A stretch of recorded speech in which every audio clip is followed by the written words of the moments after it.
What's up, everybody? Welcome to NSPN Champa Bay TV live NFL draft. Jacksonville Jaguars are currently on the clock, and in my prediction, they already have their pick. So is it going to be Walker or Hutchinson? Who knows? They might even go offensive lineman. Who knows what happens?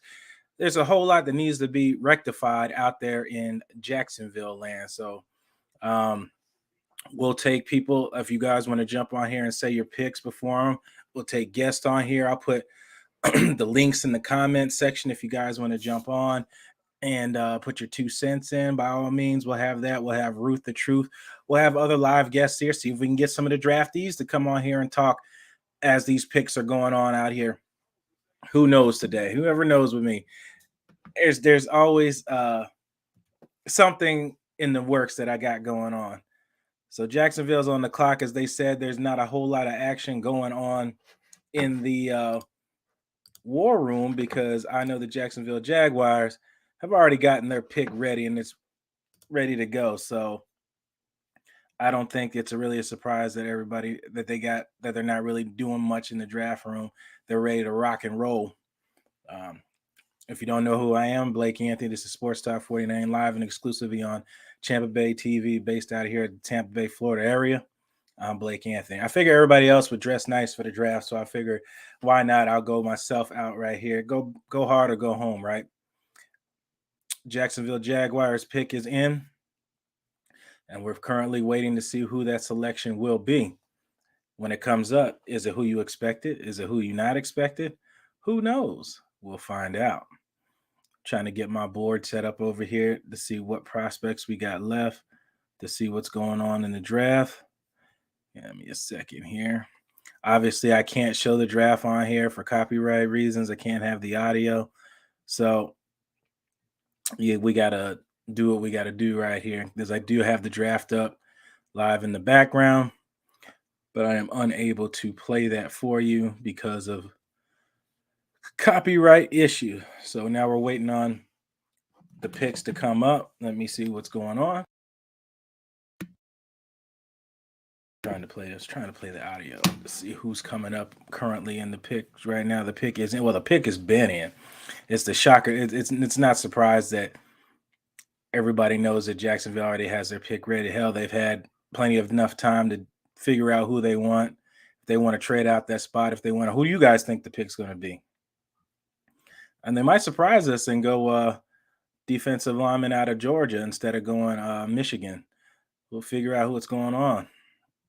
Says we currently wait for the selection to come up. Again, I can't play audio or video for you because of copywriting issues, and they'll shut the stream down. So we'll go with it as we are going right now. I got the multiple screens up. Pick is in. I'm watching the live stream now. Again, I can't show it to you. Fans are out there going crazy. I know Ruth will be on here later to join us. I'm going to send a link out to all of them to see if they're all going to join us as we currently wait for the pick to come in. With these picks, they do make you wait till the bitter last minute to know who they select and kind of leave you hanging in the wind out there. Put these links out here for everybody. Let me check this out. Roger Goodell is walking up to the podium. Let's see how it goes. Who do you guys got? Jacksonville Jaguars select. Obviously, I can't play the audio so you guys can hear it. Trayvon Walker, and went defensive lineman out of Georgia. Obviously, thought he was the most versatile defensive lineman. Played in the SEC conference, most NFL-ready division in football, and they went with Trayvon Walker. So now as you hear all these notifications and everything going with Trayvon Walker being picked first overall in the NFL draft to the Jacksonville Jaguars to help this team establish defensive dominance as they did some year past. To bring that back there, now they have a healthy Travis Etienne, going to have their quarterback back another year. So we'll see what they're doing. They're going to keep loading up on the defensive line, raw power, long rangey, limited production. But he was surrounded. What you're going to see with these Georgia defensive linemen, and this is just my opinion, is that you're going to find out who was the real raw talent between the three defensive linemen coming out of Georgia. Was it going to be Walker? Is it going to be the big stout DT, or is it going to be the other one, Wyatt? Who knows? I said, well, we'll figure it out, I guess, when they go on in their career in the NFL, finding out which guy really was the stud and who was the dud, who was because I say that all the time. I say that some guys don't get a lot of credit. If you see me looking down, I got double monitors going, trying to keep you guys updated with what's on the board and what's going on. You find a lot of guys that don't make the tackle, but they actually made the play, and that's why you can't get so caught up in sack numbers and other like things that happen, because there's a lot of guys make plays because somebody else really made the play. They just weren't the one that made the tackle, if that makes sense. Those who played the game understand what I'm coming at right here. I'm trying to pull this up here. So much is going on this website. It's going crazy. All right, picks. Do you think the Lions go another pick, quarterback here? I mean, I don't believe Campbell believes in Goff. I don't think he believes in him. He said no. He called him out numerous times. I really don't think he believes in him. So I'm not sure if they actually go quarterback. I mean, they're going to get the guy that they want, or do they go defensive line and try to bring their defense? Their defense was decent given the situation they were put in. They said they were going to be a scrappy team, which they were. They were in a dog fights in a lot of these games. They just didn't come out on top in the matchups, and that kind of happens. I mean, I covered the Tampa Bay Buccaneers mostly out here, and they were on the back half of that in a lot of games in those seasons when they were struggling, and you just couldn't put up enough points on offense to stop people, and those type of things happen. You don't have a strong offense. The defense can only do so much. They try to force turnovers and then give up big plays. It happens a lot with teams, especially when the offense is struggling. I've been a part of teams like that where I've sacrificed the integrity of a tackle because I knew my offense was struggling. I was trying to give the offense back the ball as many times as I could, so the offense could try to score and put themselves in scoring position. The Lions pick is up. Roger Goodell is on the podium. He picks Adrian Hutchinson. So they go back-to-back defensive players, which hasn't happened since, I think he said 2000 with LeVar Arrington. And I can't remember the other defensive player that came out, but both back-to-back players go. Hutchinson gets to go to the luxurious style of Detroit, Michigan, up there with with Jared Goff and new head coach out there in Campbell. So we'll see what happens. They're trying to build a defensive integrity in there. I've said that numerous times with teams that are bad, but you got to somehow come up with a way to have some type of team integrity. You got to have like some type of identity of who you want to be in the league. Like you can't be everything. Both stellar on offense and defense, especially when you're struggling, especially when you're trying to rebuild. You've got to build some type of identity. And what I mean by that is you try to be a power running team. Are you going to be a spread offense trying to spread the ball out and make things happen? It's just that kind of thing when you're trying to be a team that's rebuilding. And clearly Dan Campbell wants to be a defensive minded team, and there is absolutely nothing wrong with that. In my opinion, you got to be a team that's willing to run the ball, not put the ball in harm's way, and give the defense the ball back and hurting the integrity of your team. Because once you go down in games, now you're forced to be one-sided. You have to be a all-passing team, which I don't think the Detroit Lions have the squad to do that right now. But if they want to be a defensive team and wants to continue to run the ball, I think they can do that. And that's an excellent selection for them. I'm just happy the first two picks went pretty quick. I got calls and everything coming in, checking out these picks. check out. I'm trying to get some of these players on here, see if they want to get on. Occasionally, I'm going to take a break in between these, put the screen up, and roll some music for you because I'm trying to get some of these players on here before they get drafted. See if we can get some live guests on here. I know Ruth is currently down there, ear to the ground, live at the Champa Bay draft party. She is credentialed down there under NSPN, Champa Bay TV. She's down there going to be talking to live fans and getting reactions and things of what people are trying to do, to get what how excited people are about draft picks, draft selections, and things like that. As I'm just sending links out to guests to get on here. Just doing that. That's what we do. We do out here, try to get these stories covered, try to cover all these teams, all these sports, NASCAR, NFL, NBA, all that. Ruth does a really great job, especially with NBA. I haven't really gotten up with her to talk more about it because I am a NBA guy. I watch almost, as you know, I'm a Hornet fan. I watch a lot of basketball. I get to see a lot of team. Christopher Cole, what's going on, brother? Let me know what you think about the next pick. What you got going on. I know it's a pretty much a crapshoot. It's really hard to say where everybody's going to go. I've got multiple things going up here, keeping myself occupied with this draft as you guys just enjoy. I'm trying to give you guys some color commentary, besides, the team, the live stream talking to you out there, the draft in Vegas as the Texans got their pick in. I think this pick, the first quarterback will go off the board. Lovie Smith comes in as the new head coach of the team. And what do new head coaches like? They like quarterbacks. Well, they might roll with still the young QB they had from last year. That's a possibility. They might try to take a top corner or somewhere around here. I can see Lovie Smith trying to get some type of, Davis Mills is the name I couldn't think of. Davis Mills is the quarterback. They could run with him, third-round pick of last year. If they want to go quarterback here, if they want to go DB, if I'm thinking Lovie Smith, I think they possibly might want to go as some type of defensive player here.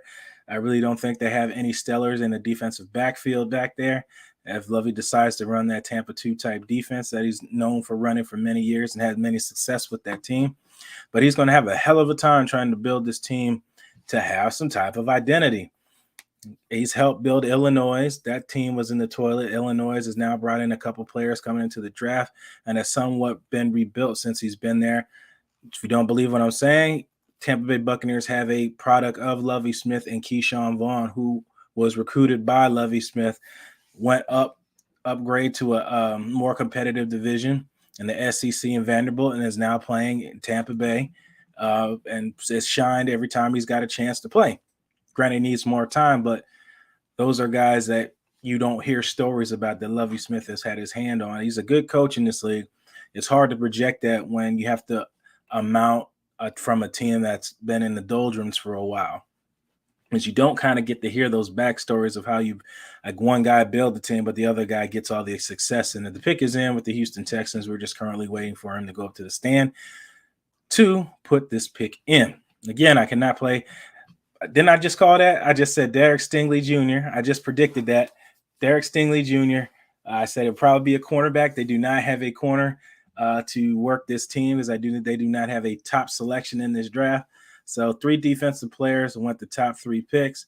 Derek Stingley Jr. going there with Lovie Smith picked the defensive player and a defensive back, Derek Stingley Jr. I just see that happening.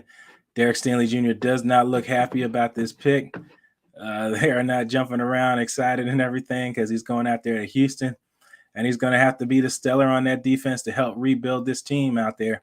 He's coming off an injury himself, so he's going to have a lot to prove. He's going to be tested out there coming to a team that is in disarray on the defensive side of the ball. Young quarterback. It's going to be some rough seasons for this kid, but if he is as good as he say he is, he's going to have a hell of a time out there battling out there in Houston, going up against the Colts twice a year, the Jacksonville Jaguars, and the Indianapolis Colts. So it's going to be a hell of a ride for him out there. All those teams trying to rebuild their identities on their respective teams. If you missed out, I'm Blake Anthony, Sports Talk 49, live and exclusively on Champa Bay TV. We're talking about the NFL draft. No, I cannot play live stream here of it for obvious reasons. Copyright. I cannot play the audio because of copyright, but I'm going to give you live color commentary on these. I've tried to arrange some guests and everything on here, but I kind of saw this one coming. Lovie Smith taking over. They do not have a top corner. So now with the selection of Derek Stingley Jr., they do now have a top corner on their team. He's probably going to take him a year to get going coming off the injury, but he should be fine. Coming down the later line, you got a defensive-minded coach that's going to put you in successful situations and moving forward from that. If we're talking about the Jets here, the Jets are now on the clock, 5 minutes and 17 seconds to go for them. If I had to make a selection here, let me see. I have to think for the Jets. Young quarterback. Defense is seldom okay. You still need some help there. Got guys coming on expiring contracts. You have a left tackle that you do not believe in anymore. I do not think this is the part where a wide receiver comes off first. I think the New York Jets are going to take an offensive tackle first in this draft. Who might that be? Probably the young tackle out of NC State. Let me pull this up. I'm going to get everybody's names right. Everything moving for me 100 miles an hour. But that's what I think. I think an offensive lineman comes off the board first because I think that's most important. I think Evan Neal comes off the board first. That is your stud, your anchor for your team. Look what happened with the Tampa Bay Buccaneers picking Tristan Wirth and the fourth offensive tackle in the draft and a Pro Bowl All-Pro player and will be for a very long time. I think Evan Neal is the first offensive lineman to come off this draft because the New York Jets are from what I'm understanding from players and the coaches around that they have given up on former first-round trick Mekhi Becton. So I really think Evan Neal comes off of this board first here. If you already have your future in your quarterback, you see what Tampa Bay Buccaneers and everybody does, the importance of protecting your quarterback. I think Evan Neal is going to come off this pick here. We'll see if he was right. I was pretty much right so far with the first three selections. If you don't believe me, rewatch the broadcast. I was pretty much right with the first three selections. I predicted the Georgia defensive end to come off, then Michigan, then the corner to be first to Lovie Smith and the Texans. So now we'll see what's going to happen with this fourth pick. If I had to pick, I think it's going to be an offensive tackle. Only other selection, offensive tackle Evan Neal. The only other pick I could see happening here is be a wideout coming off the board next, or maybe Sauce Gardner. I'm not sure, but I don't think Trayvon Burks comes off. I really think it's Evan Neal coming off this board because if you really believe in the quarterback and you really believe that your quarterback is going to help you come to the next level, then you've got to obviously help him with some offensive line protection. That's just my opinion. But we'll see what they have here as I watch the live stream right now. The Jets ain't doing too much because the selection is already in. Again, if you're just tuning in, I'm Blake Anthony. This is Sports Talk 49, live and exclusively on NSPN. Let's see where we're at here. Picks. Waiting on the Jets pick right now. I got my dual screen up, trying to keep an eye on New York Jets. Tied for the worst teams in the NFL. 22-59 between the New York teams. That's bad. And from New York, as we patiently wait, Allison Kohler writing me on here. I've tried to get her on. To talk about the Steelers. Me and her talk about the Steelers all the time because, she goes for Steelers Wild, talking about heavy, talking about the Steelers. We talk NFL and the league all the time. Like I said, I'm trying to get some of these guys on here. I've had Joshua Williams. I've had multiple players and everybody on here. So we'll see if we can get who we can get on here to talk NFL, talking live streams. Right here on NSPN Champa Bay TV. Again, I apologize for looking down. Just getting a lot of communication. A lot's happened so far in my personal life and in with this NFL draft process. Give me 1 second. I'm going to put this music up and be right back with the live stream. Give me a second.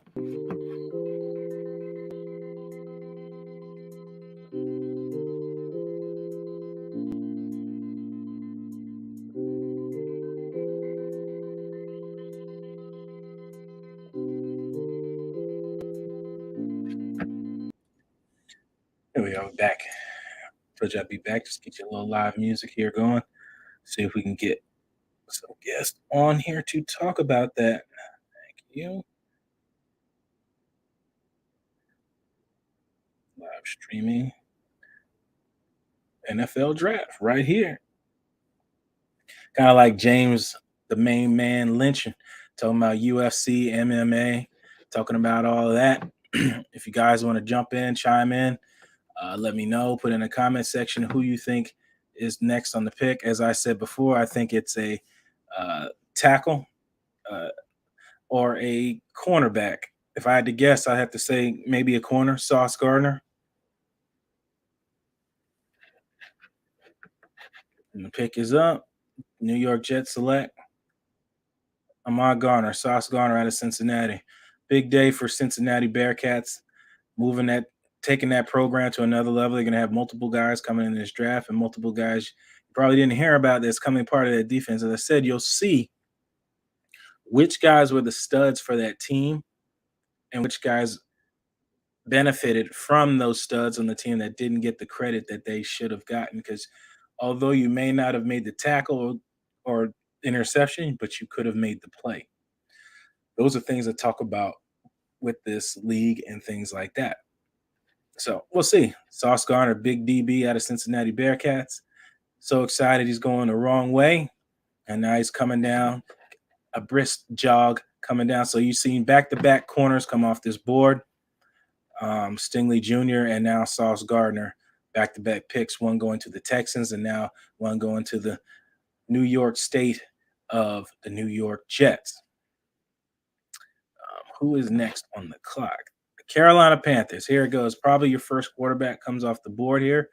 Maybe they go offensive tackle. Who knows? Evan Neal is a guy that's going to be around for a very long time. Finely tuned machine. So we'll see what happens here.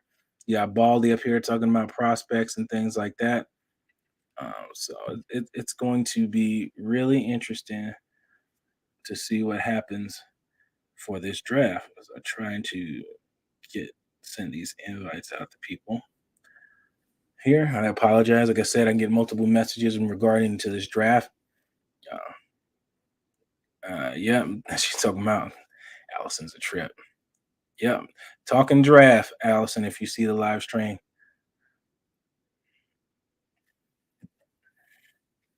So the Jets go on ahead and pick up Sauce Gardner. Sauce Gardner's going to the New York Jets.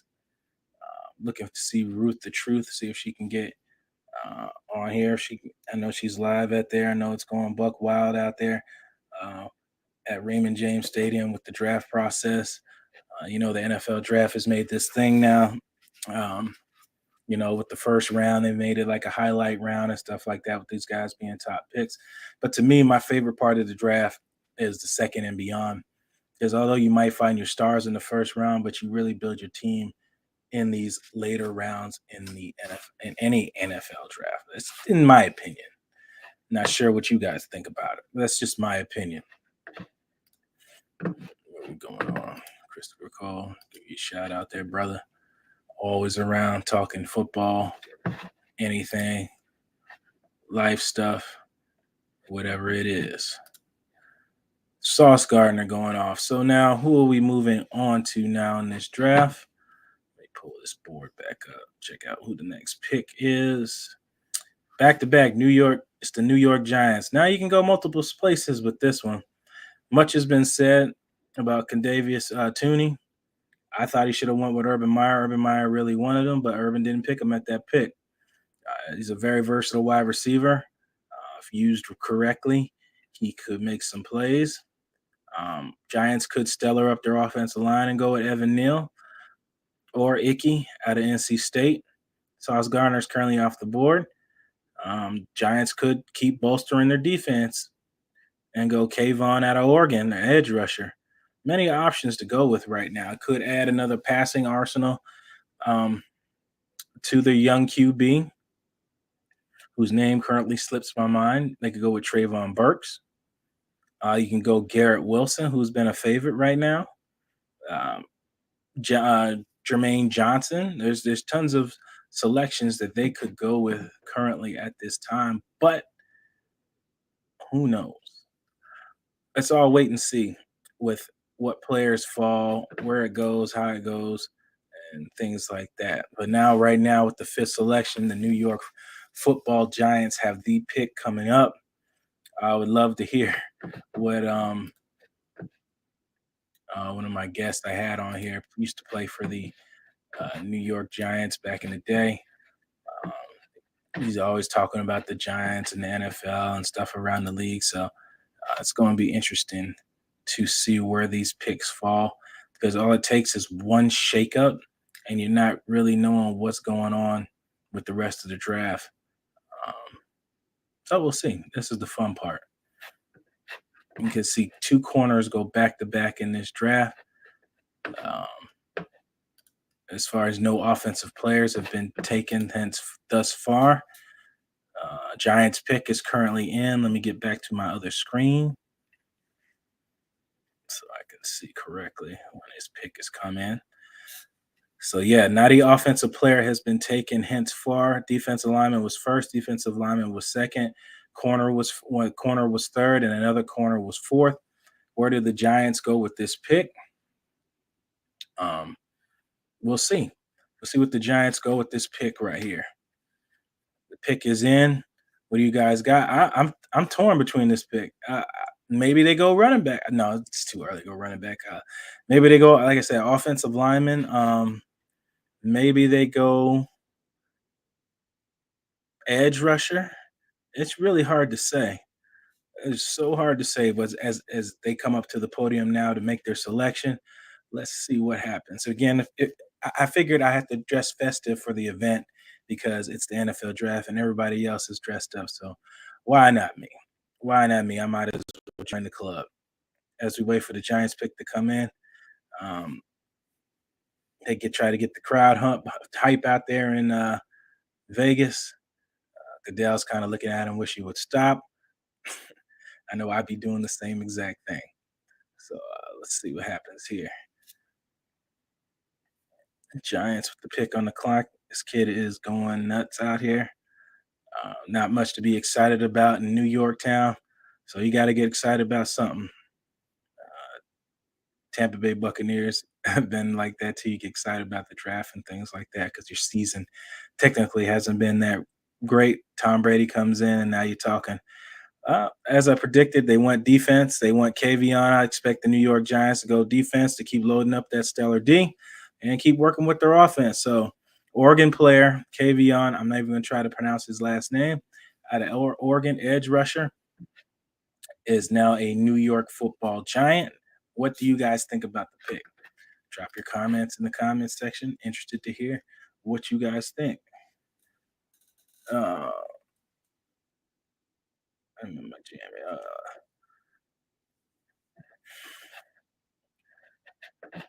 So Giants get to be trying to load. Like I said, you got to build some type of identity. You got to build some type of identity for your football team. If you're not sure what you want to be, you got to build something. You got to become stellar on D, pass heavy team, running team, stellar defense. You can't try to be. I think teams struggle when you try to be everything evenly. It doesn't really work like that because because you get when you play a team that can beat you in multiple spots because you're inadequate in multiple spots, but really stellar at one particular part on your team you're playing is weak against that could work towards your advantage. And there's going to be times where it's going to be the opposite. That team's good at stopping what you do, so you gotta ad lib and make changes on that.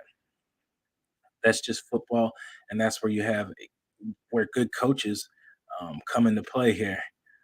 Let's check out the rest of the draft picks here as the Panthers next on the clock. He brought Rule out there to rebuild this team. You got Hamilton still on the board, one of the top players, if that's where he wants to go with it. Like I said, you still got offensive linemen there. The Panthers need a offensive lineman as well to protect their quarterback, Sam Darnold, or whoever they decide to go with. If they want to go with somebody later in the draft, your top litter of the offensive line is there. You play the Tampa Bay Buccaneers twice a year when they have pass rushers there, as I predict them to go some type of defensive line. You get to play the Talking about the Panthers, you get to play the Falcons, which are rebuilding. You get to play the New Orleans Saints, whose defense is really, really good. As always, now Dennis Allen takes over the team. Now you have a defensive-minded head coach there with the exit of Sean Payton. So we'll see. We will see what happens with this next selection. I'm really surprised the wide receivers stayed on here as good as they said they were. I'm surprised the offensive linemen are still here as good as he said Evan Neal would be. But as of right now, all defensive players have went off this board at every selection in this draft. Hence, so far, will this be the part where an offensive player goes first? I guess we'll wait and see. I guess we will wait and see. Let me pull this up. Do they got their pick in already? They're on the clock. Pick is not in yet for the Carolina Panthers. And the Giants do have another pick at 7. So they ended up getting their defensive lineman. I'm interested to see if they go offensive lineman right here. I think if the Panthers pick a quarterback, I think the Giants will take a offensive lineman. I think so. That's my opinion. So with the next 2 picks, I think the Panthers possibly go quarterback. Like I said, he might go Malik. That's their kind of quarterback. Or you might go kid out of Pittsburgh, Pickett. All these kids play really, really well in their respected teams. If you're talking about developmental and a guy who has really some great abilities, that's Malik out of Liberty.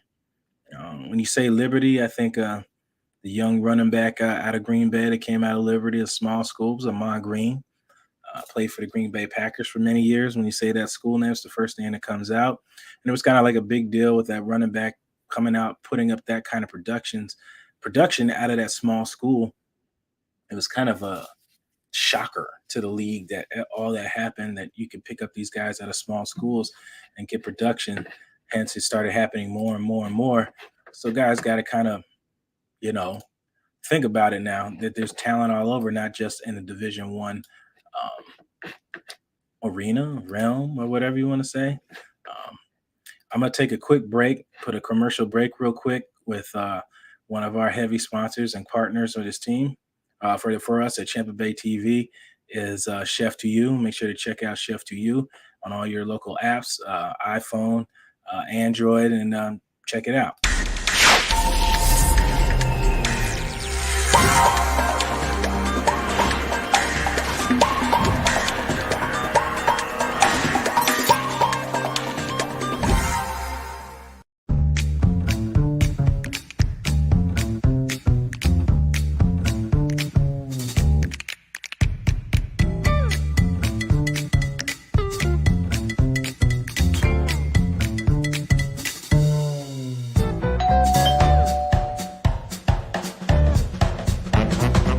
You having a huge party? Nope, just me. Get delicious cuisine from the country's best chefs, delivered right to your door with the click of a button. All right, here we go. Pick is in. Panthers room doesn't look too active. I don't think they're getting any trade offers to come in here. Again, if you're just tuning in, I'm Blake Anthony. It's a Sports Talk 49 Live and always exclusively right here on NSPN, Champa Bay TV. I know I'm not too animated because the top picks are always the top picks. When you go the first 10, they're exactly who you thought they were going to be, unless something, crazy happens within there. If a guy reaches or something like that, then that really throws the curveball. I'm really looking to see what the Panthers pick here, because I really think that pick is going to mix up the draft here, depending on what they select. But we're waiting. We're at pretty much a wait and see right now. Their pick is already in, and the Giants are currently on the clock. I don't know where you guys are on your television broadcast, but the pick is in. They got to protect their quarterback. They got to do something. They went heavy on defense for years, so it's got to be some type of offensive player. Maybe give your quarterback another weapon. Maybe you finally pick a wideout. If I had to go, I have to say offensive tackle. Evan Neal has to go off this board at one of these picks, because this guy is a stud. And if you talking about building your franchise up, you got to have some type of damn offensive lineman on this team. Matt Rule, hot seat. You got to have some type of, or you take the risk and take a splash player. So we'll see what they do with this pick. But again, it's got to be Evan Neal. It's got to be Evan Neal at this pick, in my opinion. as we're waiting to see. They do Panthers pick is live. They really try to stretch these picks out in the draft. Where are we at? The Panthers pick is in.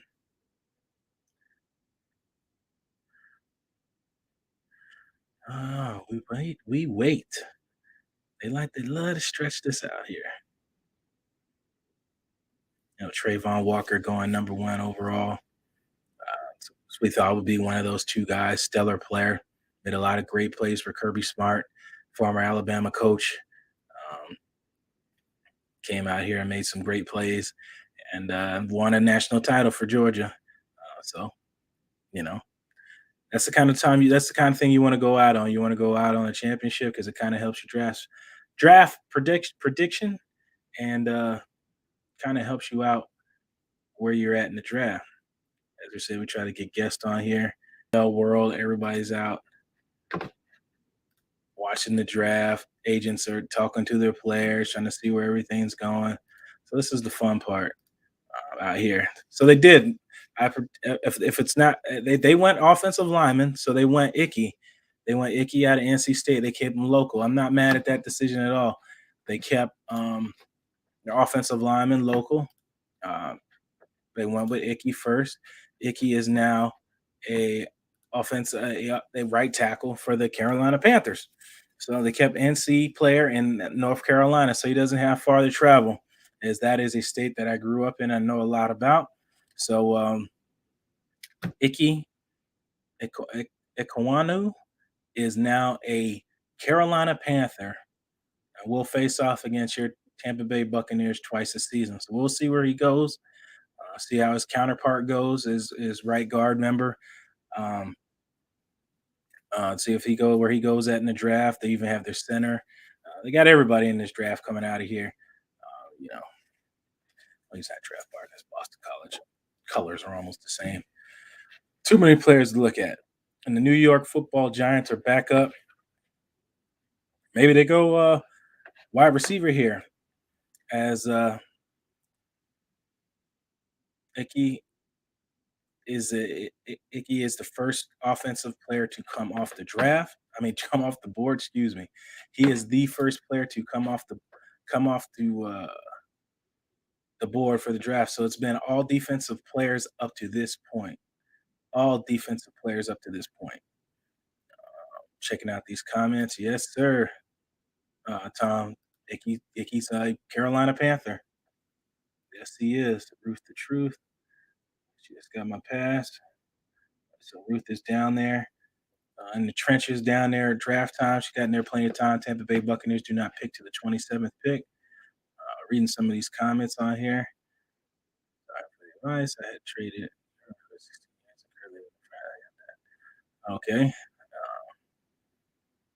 Don't know. It seems to me. Okay. Not sure if this is some type of spam or whatever that is, but I'm not going to post that on here. But Icky, offensive lineman out of NC State, is now a Carolina Panther. Much luck to you, brother, as he wears his African flag. I believe that's Nigeria, the colors, if I'm not mistaken. Trying to watch this on here. I can't play this on here because for obvious reasons, copyright infringement. I cannot play that. So you just have to excuse me. I just cannot play that on here. See where Josh Williams goes later on in this draft. Let's see who else we can get on here as we wait for the draft. I know I want to get Joshua Williams on here in the other days and see where he ends up in the NFL draft. Really looking forward to see where he comes from. Kid out of my own hometown, played for the same high school. Different head coach, but looking forward to see him coming out HBCU and all that movement going on right now. So it's a really exciting time to see all this happen out here in the league. You got women's coaching movement. You got so much going on in this league. 24/7, 365. The New York Giants pick is in. As we wait for the selections, Falcons are on the clock. Waiting to see where. Okay, they're still showing the Trayvon Walker Cam being first overall in the draft. defensive lineman out of Georgia. I'm going to give myself a quick break. We're going to play a commercial real quick, and I will be right back.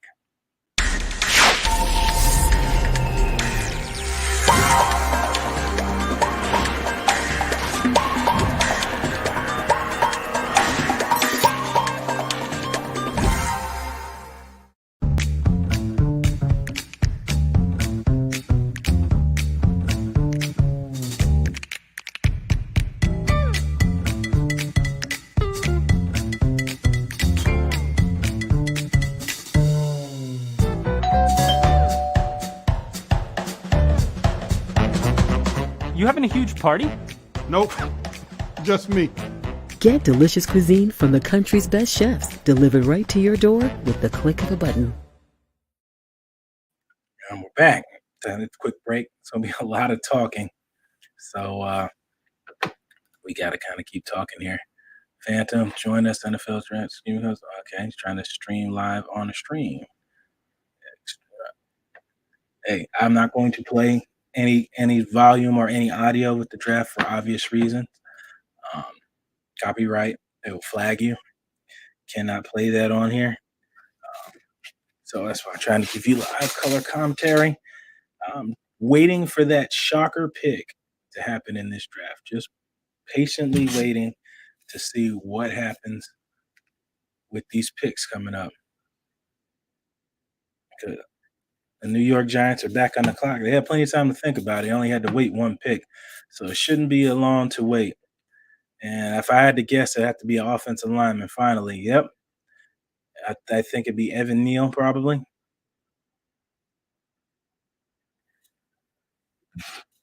Yep, and there it is, Evan Neal, offensive lineman out of Georgia. They just picked him one pick later. I thought Evan Neal should have came off the board a long time ago. But now he is a New York Football Giant. That gives them the left tackle that they picked out of Georgia 2 years ago or a year ago. Now you add it with a Alabama, 2 SEC tackles. Now protecting your quarterback. So now you got Saquon Barkley coming back. And there shouldn't be any happier players than your quarterback and your running backs coming out here, because now you get two boss hosses blocking for your offensive line, and it should all help out. Here it is. The moment of truth. The Atlanta Falcons. Rebuilding. Just traded Matt Ryan to the Indianapolis Colts. The man that made out of that is Matt Ryan. You get to go to a established offense and defensively established Indianapolis Colts.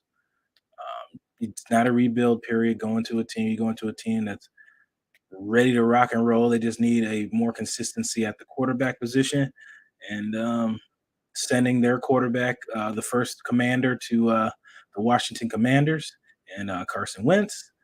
Man, how that went quickly. Went well and played really, really well, and then just kind of dissipated over the years. Just looked like the Philadelphia Eagles had struck gold with giving up multiple first-round picks for Carson Wentz, and self-destruct, I guess, himself to being moved out of there to the Indianapolis Colts, and having a rocky, unstellar performance in Indianapolis, and now getting another chance out for the Commanders with Ron Rivera and company. So we'll see. As Carson Wentz is now a first commander out there. But the New York Giants go defensive lineman, and then they go offensive lineman. So Giants, knowing my key to winning games is winning in the trenches. And they have picked both picks as the offensive lineman and a defensive lineman. Again, all of these guys were selected to go high to begin with, so you're not going to get much of a shock out of me. All of these picks are what everybody thought they would go anyway. So we'll see where it's at. The Giants are trying to build from within, moving on from Joe Judge. Should have never gotten that job to begin with. Now you get another head coach in the year. It's just you keep switching head coaches and quarterbacks. It's a recipe for unsuccessful. Consistent coaches and consistent quarterback play are success to any NFL franchise. You don't believe me? Just look at Just look at it, unless you're talking about Tom Brady. And even then, it's been consistent quarterback. Now he's going on his third season being the quarterback of the Tampa Bay Buccaneers, not knowing what happens after that. But currently, he will be the quarterback for the Tampa Bay Buccaneers. Make sure check this. The Atlanta Falcons pick is in, and Seattle is currently on the clock. Where are they picking at right now? We'll see if we can get this pick and see if it's coming up. As they still talk about Trayvon Walker being the number 1 overall. Like it was much of a shock. I think everybody thought it was going to be Hutchinson for so long. And I guess they just really like what they saw out of Walker. I guess it was more versatility, playing in multiple spots on the defensive line versus Hutchinson. And Hutchinson does have his running mate here that got hurt in the pre-draft process. And now it's kind of falling off the boards into the second round. Will somebody take a chance on him? Who knows? Let's see what happens. Atlanta Falcons pick is in. That could go anywhere. It's got to be a quarterback. I just really don't believe they're going to run with Mariota for one season, even though that's what they should do and take the best player off the board. But it might be Pickett. Pickett might be the first quarterback off the board. Now you're starting to run on the quarterbacks. Then Seattle Seahawks are the next on the clock right after that. So let's just see what happens with this pick. What do you guys think it is? Who do you think it will be? Not much going on in the draft room. I believe they already have their pick in. They're not going to trade out of it. I think they're going to take the guy who they have ready. And if you want to be competitive in this league, you're going to have to pick somebody that's going to compete. And I have the strangest feeling. I don't know why Riddler is just coming up in my head that they're going to pick. Is that the gunslinger, Patrick Mahomes type player everybody thinks they might get. But they could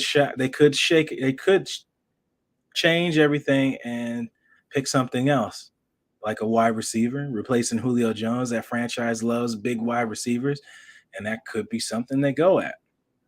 Would it be Drake London coming off of here? Who knows? Atlanta Falcons pick is coming up.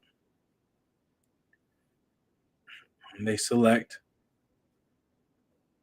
Waiting for it. Watching it off the webpage.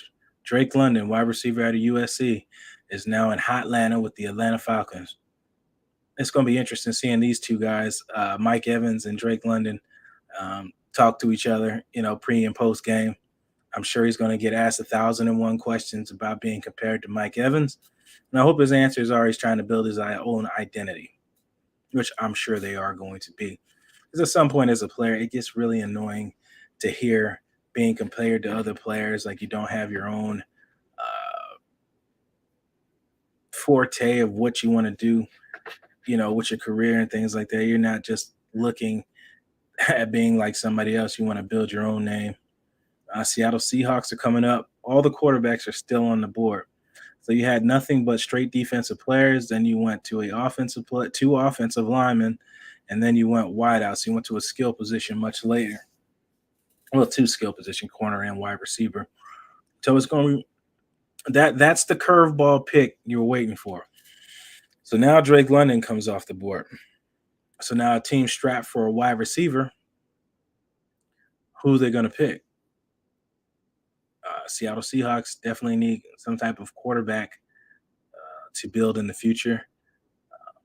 Pete Carroll has done that. He's done a fabulous job with the Seattle Seahawks, from taking that team out of the doldrums to complete competitors in one of the hardest divisions in the NFL, which is the NFC West, which all those teams have been to the Super Bowl, if not close, in recent years, or if not won a Super Bowl or played in one.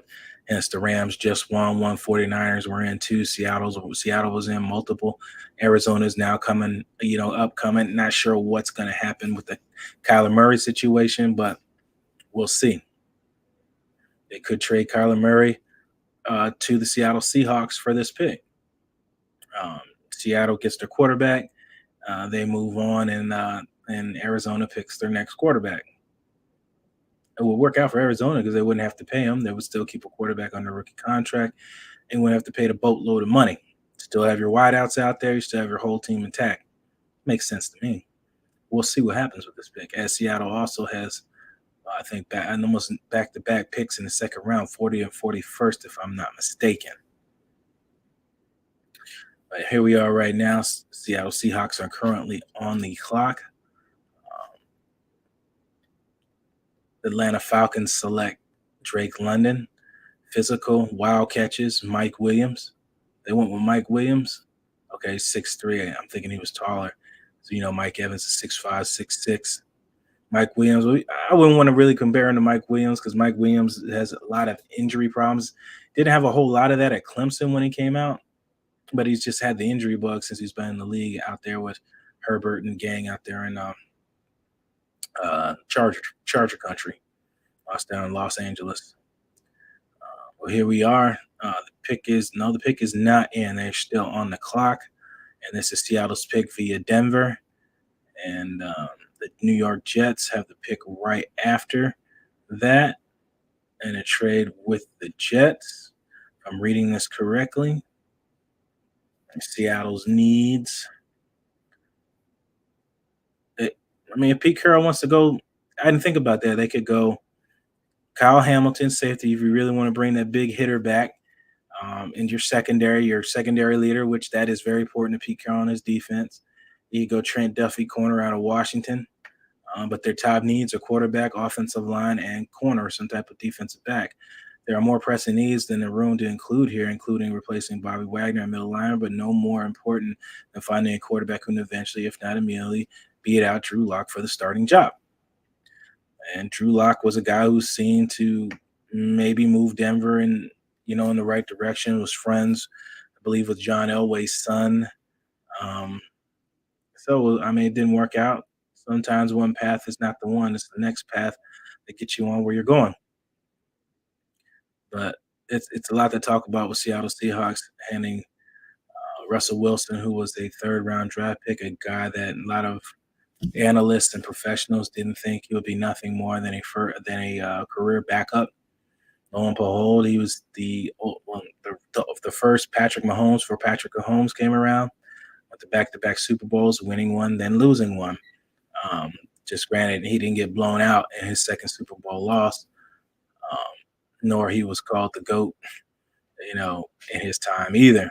But Russell Wilson has hence been stellar with lackluster offensive line, lack thereof. Never really could replace Marshawn Lynch in the backfield. Defense began to deteriorate and didn't stick around too long. Unlike Mahomes, who's added weapons on offense, those guys are all fast and make great plays, and I have a lot of talent on the Chiefs Chiefs squad. So Seattle won with a lot of coaching and game preparation coming into each week in their NFL season. Again, I decided it was the NFL draft. All the young guys are dressing up, so I figured I'd put on something nice too for the NFL draft, first round of the draft. Looking forward to hearing from some guests. If they get on, I know everybody's schedule's kind of wacky right now with the NFL draft process going on, but we'll see what happens later on today. Again, Seattle's pick is in. We're going to go to a quick commercial break, and then we'll jump right in. Sergio believes Broncos are going to eat behind for a year. I feel bad for Wilson. Seattle was bad. He's got wide receivers out here in Denver, so it's going to be interesting to see, Sergio. But if it happens, it happens. We'll go to a quick commercial break, get a drink of water, and come right back.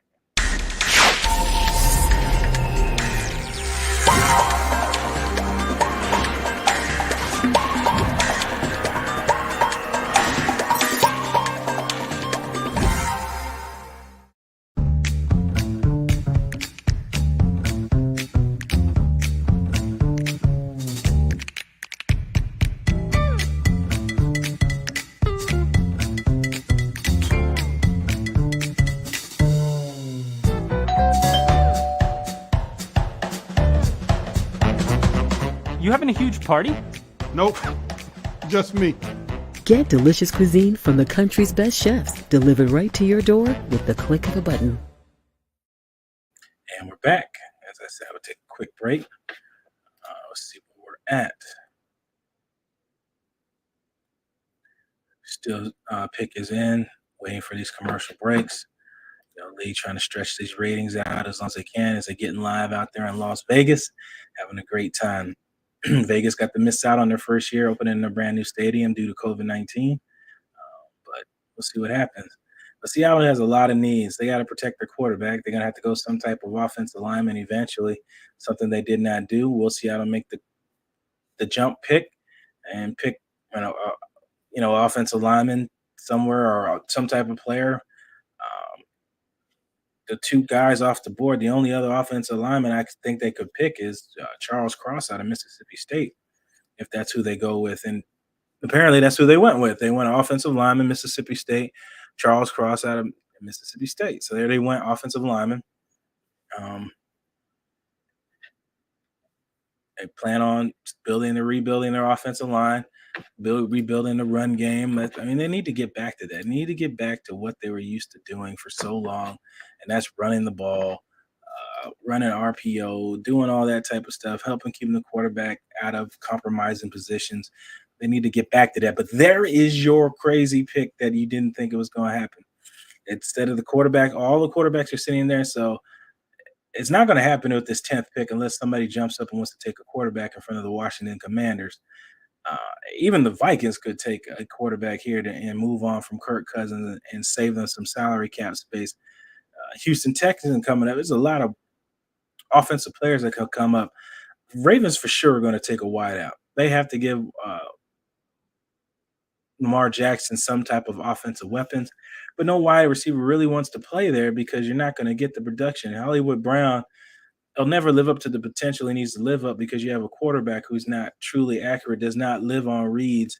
He lives on his legs and finding his extending the play ability to find people over rather than running an offensive scheme and moving the ball that way. But Charles Cross is now a Seattle Seahawk.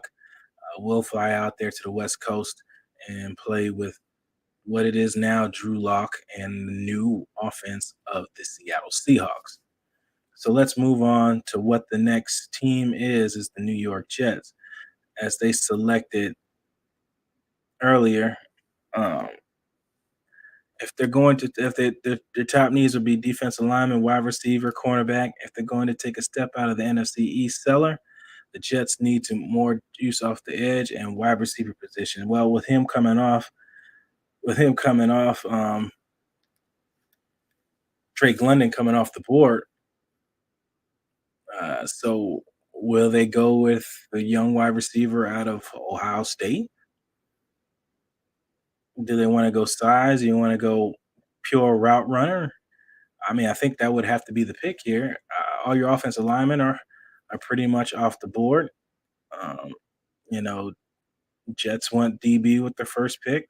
Could they go the opposite side of what a DB is a corner? I mean, it's possibly could happen, but they do need to beef up on their defensive line. They've already selected a cornerback, and wide receivers is their other position. So it's going to be really interesting to see what other selection they plan on going with right here. And to me, it's got to be some type of wide receiver. It doesn't seem Mims worked out for them. They let young wide receiver leave out of Limestone, and now is in Tampa Bay. So we'll see as we wait. Draft room doesn't seem to be taking a lot of phone calls. They seem to have the guy they want, who they're going to pick. They believe their quarterback, Zach Wilson, who was sacked 44 times last season. He started in 13 games, so that's a lot of sacks in 13 games. We want to do the numbers. But the pick is in, and we're currently waiting on what it might be. And it could be a wide receiver. Again, we'll see if it's another wild pick, as it just happened just shortly a meanwhile ago. Get calls and texts crazy about this draft. But like I say, we come out of the top 10, now it just starts getting different. Eventually, I'm going to have to take a little break here and rest my voice talking here, but I wanted to give the top 10 picks a real shot there. Get some hydration.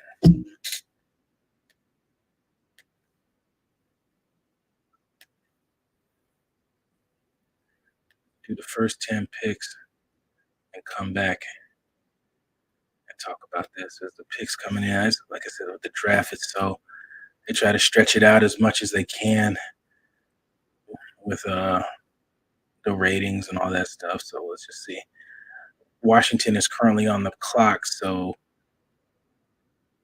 Jets pick is currently in. We're just waiting for the commissioner to get to the podium to read it off. So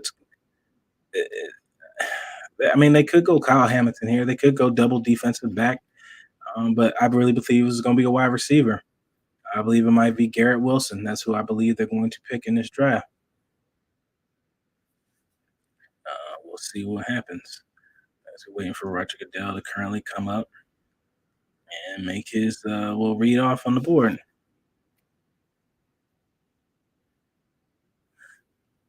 Here he comes. Obviously, I cannot play the stream and I cannot play the audio because of copyright reasons. But it has to be Garrett Wilson. They need wideouts, and there it is, Garrett Wilson, wide receivers. So there goes your top 10 picks. Garrett Wilson at Ohio State. A lot of people believed he would be that guy coming off, the first wide receiver coming off, but it wasn't. It was Drake London to the Falcons, and now Garrett Wilson is now your New York Jet to be thrown to by Zach Wilson. I myself is going to play a commercial break, going to give me some hydration, and I'll be back to talk about the rest of this draft. As my throat is killing me from talking so much about these first top 10 picks. But it is exactly how we expected it. All the top players besides the selection of Charles Cross, no quarterback was taken off the board yet. So I really expect this. I'm not sure what I'm going to see with the rest of these picks 10 through 20, and see where it happens, and then 20 through 32. So we'll see it. I want to play these commercials, and then I'm still going to be here. I'm just getting some hydration and play these quick commercial breaks by Chef to You.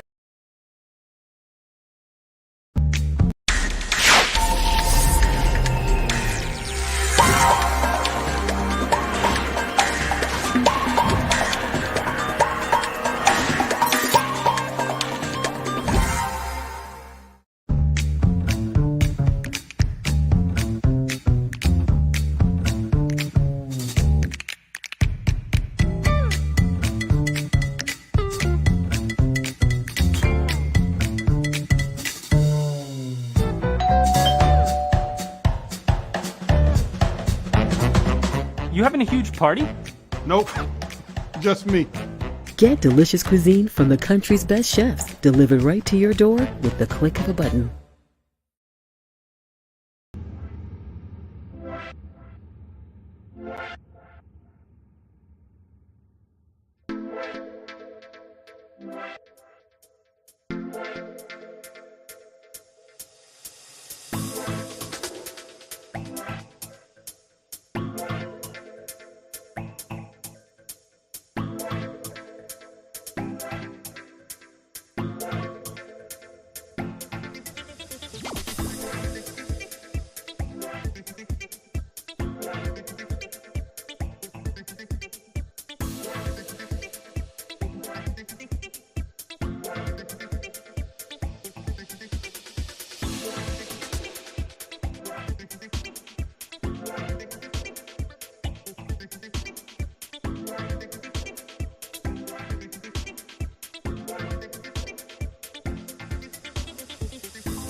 Sorry, I'm back. I apologize. I had the mic. I muted the mic a minute ago. Shocker, shocker. The Saints have now moved up and took over the spot for the Washington Commanders. I almost want to say football team. Washington Commanders. Appreciate that, Sims. And I think they might take their quarterback because there's really nothing left for them currently at this spot. Unless you want to go Kyle Hamilton. Now, remember, it's Dennis Allen now as the head coach of New Orleans Saints. It's no longer Sean Payton. So the traditional thinking of drafting with the New Orleans Saints is gone now with Dennis Allen now as the head coach. And Dennis Allen should have been a head coach a long time ago. And I have a lot of insiders down there in New Orleans. There was a lot of turmoil. The issue with the Saints and Michael Thomas is real. The beef that was going on with the team, it's real. Dennis Allen and Sean Payton did want to get out of New Orleans year and a half ago. So there might be a lot going on under the surface that we all don't know about. From what the players have told me, there's a lot of turmoil going on. That's why you saw such a movement happen with the Saints. When they came in the year, they were panicking about their defensive line pressure with their defensive linemen. Now you didn't have Michael Thomas play an entire season. You had Drew Brees retire. You didn't have Jameis Winston on the contract.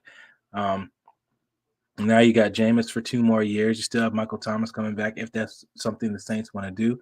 If the Saints, I think that Michael Thomas didn't want to play anymore for Sean Payton and decided to sit him out, knowing that Sean Payton was going to lead the team the next year. You have legal troubles with their running back Alvin Kamara. So you have a lot of things happening out there in New Orleans, as you say. You had Ice Cube on. You got so much trouble in the LBC. It's on the mission trying to find Mr. Warren G. They're trying to find their swagger back now that you have all these changes out here in New Orleans. As I said, I would be more lively when something crazy would happen.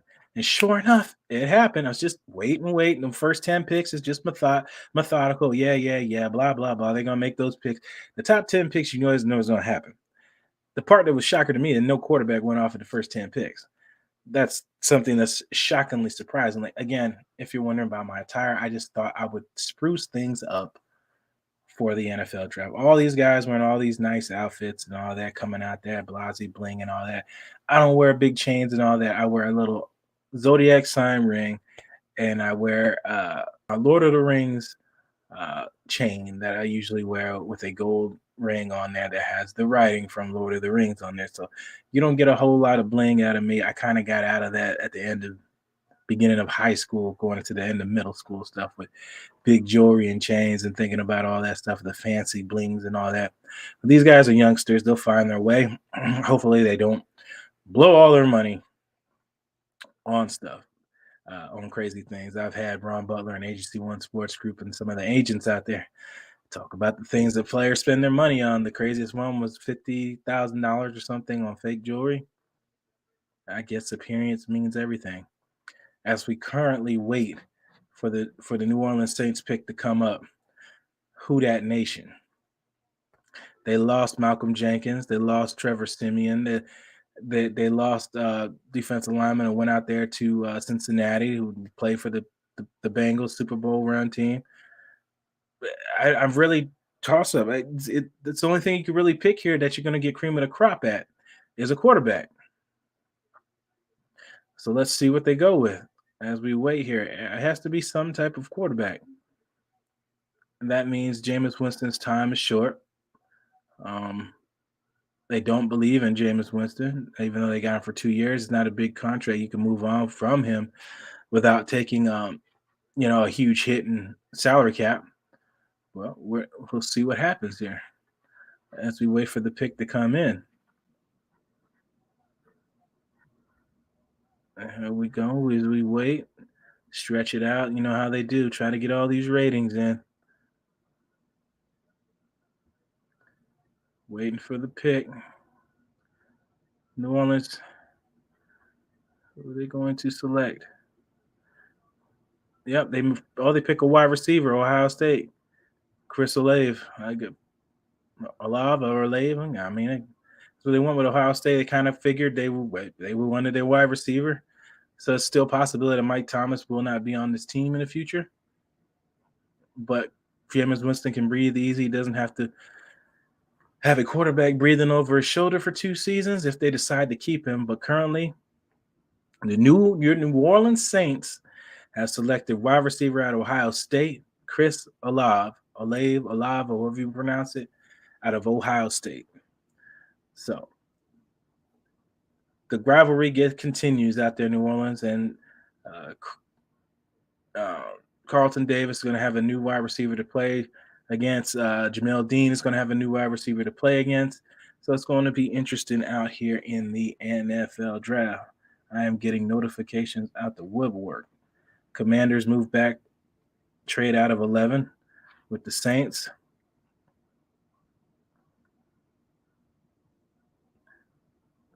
I'm getting texts from players right now.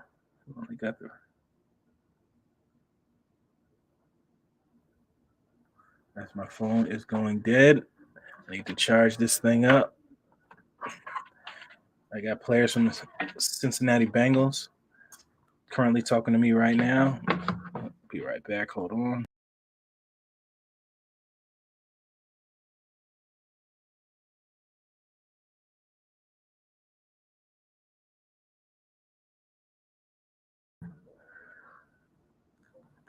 Charge this up. Try to get this going. All right. So where are we at? Back on this board. The Detroit Lions are up on the clock right now. Their pick is currently in, and then the Houston Texans are on the clock. So we're waiting to see what's going to happen now in this draft. NFL's website is going nuts right now. But their pick is currently in, and the Houston Texans are on the clock at pick 12 and 13. So the Lions currently went, let's take a flashback. The Lions went with Adam Hutchinson out of Michigan. Do they go another defensive lineman? Do they stay offense? Do they pick up a quarterback? They're still in prime real estate right now because they still are the texts from your fantasy imagination. No, they're not from my fantasy imagination. They're real. But they're entirely another subject. It's not about the draft. Entirely another subject. Gary, not just saying that just to say it. I mean, you may not know me, or follow me much, but I do have a lot of connections to certain people. That's why I get certain information out. And I will tell you something that is a fact that I know of from credible sources, and I will tell you what is my imagination.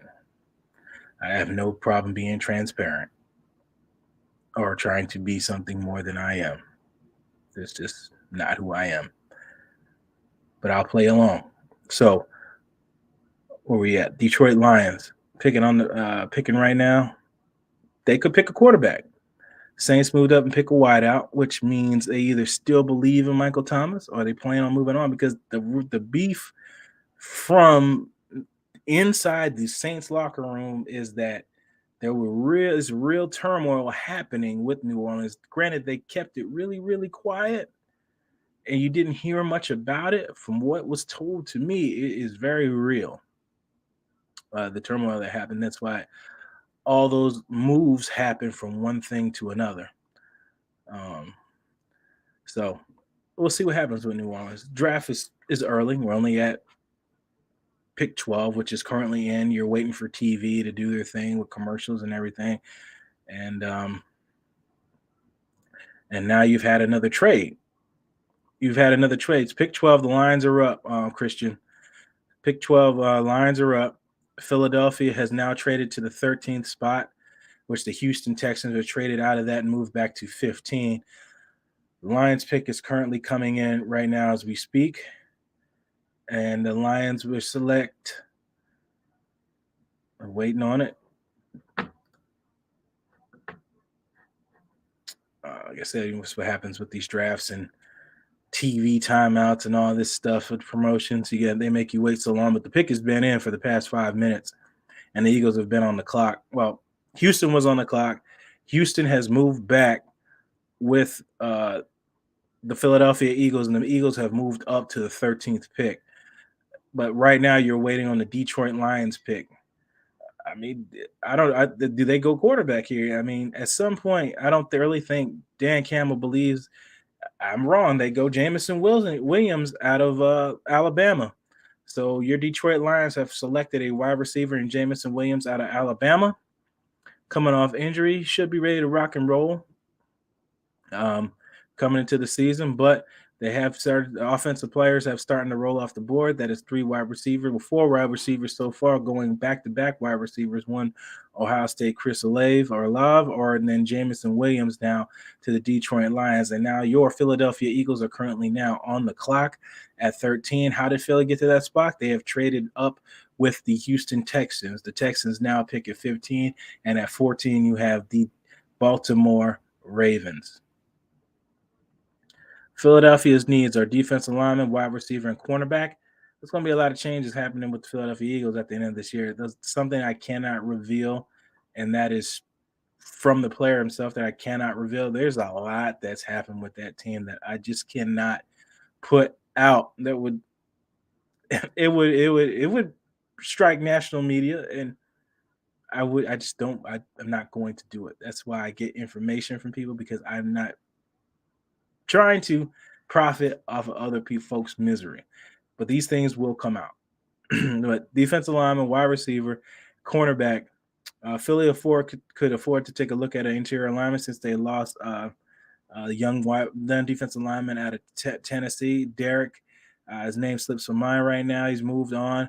Picked him in the early rounds. Perhaps both the defensive line early and ranking second to last in sack rate last season, 4.7% per Next Gen Stats. Keep in mind that both Fletcher Cox and Javion Hargrave are due to hit free agency in 2023. So you have to make some type of youth movement along the defensive line. The Eagles have rode. That has been their bread and butter for a couple of years now, and eventually you're going to have to somehow keep some depth on your defensive line, youth depth. And you don't have to pay those guys for a couple of years down the stretch, and you're saving yourself money. Unless they all become all-stars, then eventually you're going to have to pay up. I hate that it takes it forever. Yeah, but it does. It's ratings thing, man. Like, they got to get the commercials in. They got the picks are in. It's like you're waiting on television, just what you're waiting on. Literally, the picks are in. Like, I've got live stream straight to the league here looking at it. The picks are in. You're currently waiting for the team. Like right now, the Philadelphia Eagles pick is in. It is done. Now, and the Ravens are on the clock. And you're just waiting for it to announce on national television. A couple of phone numbers I do not recognize here. Draft is fun. I'm going to take a quick commercial break and jump on these messages I just got sent. So check out Chef to You. I will be right back.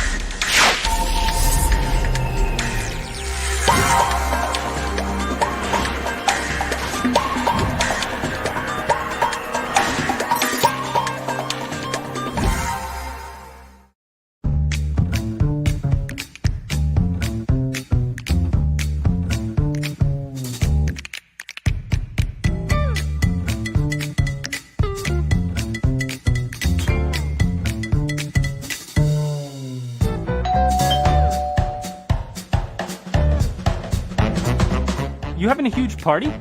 Nope, just me.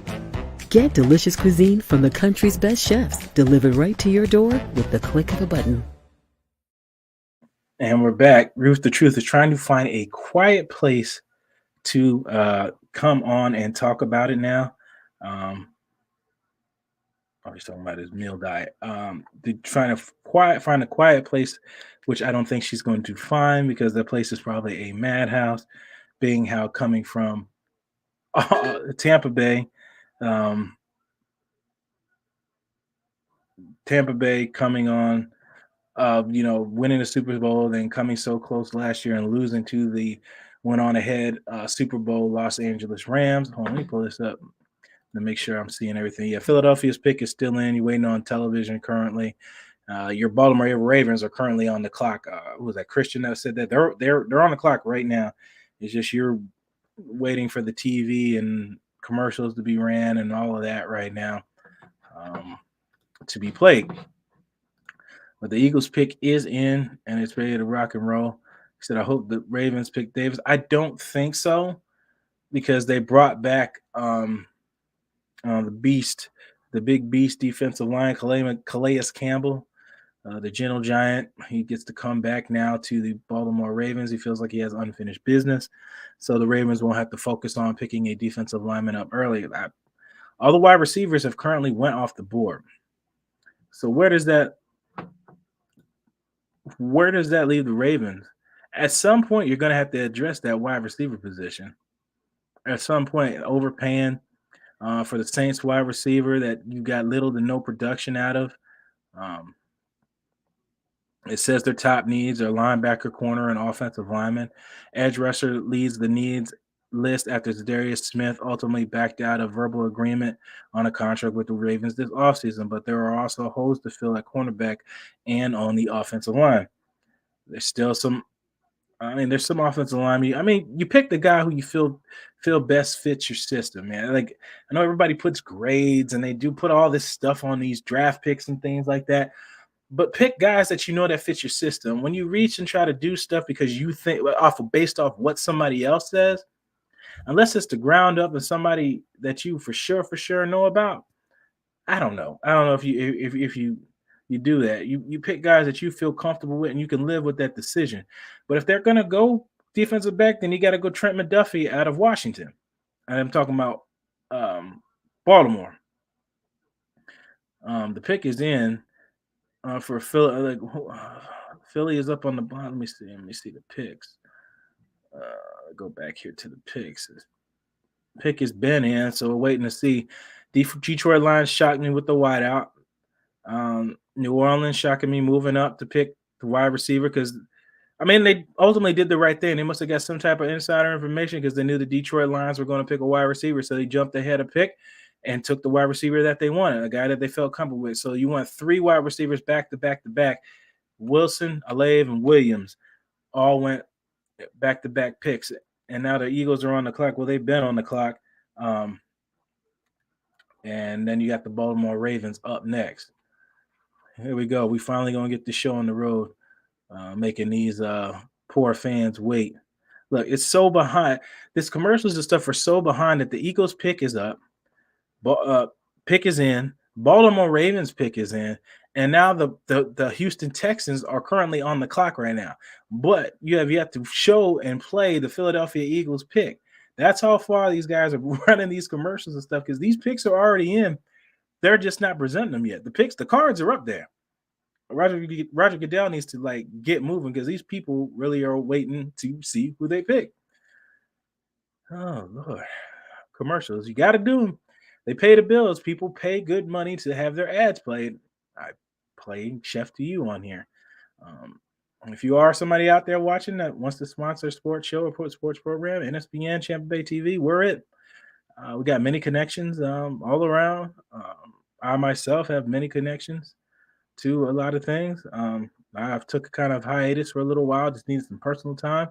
Have some personal stuff going on, so I'll be back on the ground out here to the ground, talking to everybody and stuff like that. And I kind of just don't want to wear people out because I know I want to get it during the season. A lot coming up in this year for NSPN Champa Bay TV. Stay tuned. stay alert. If you got questions about something, ask me. I've been called arrogant. I'm just not arrogant. I just say things that other people are saying and it gets overlooked. So I kind of be arrogant. Maybe that's what people like to see.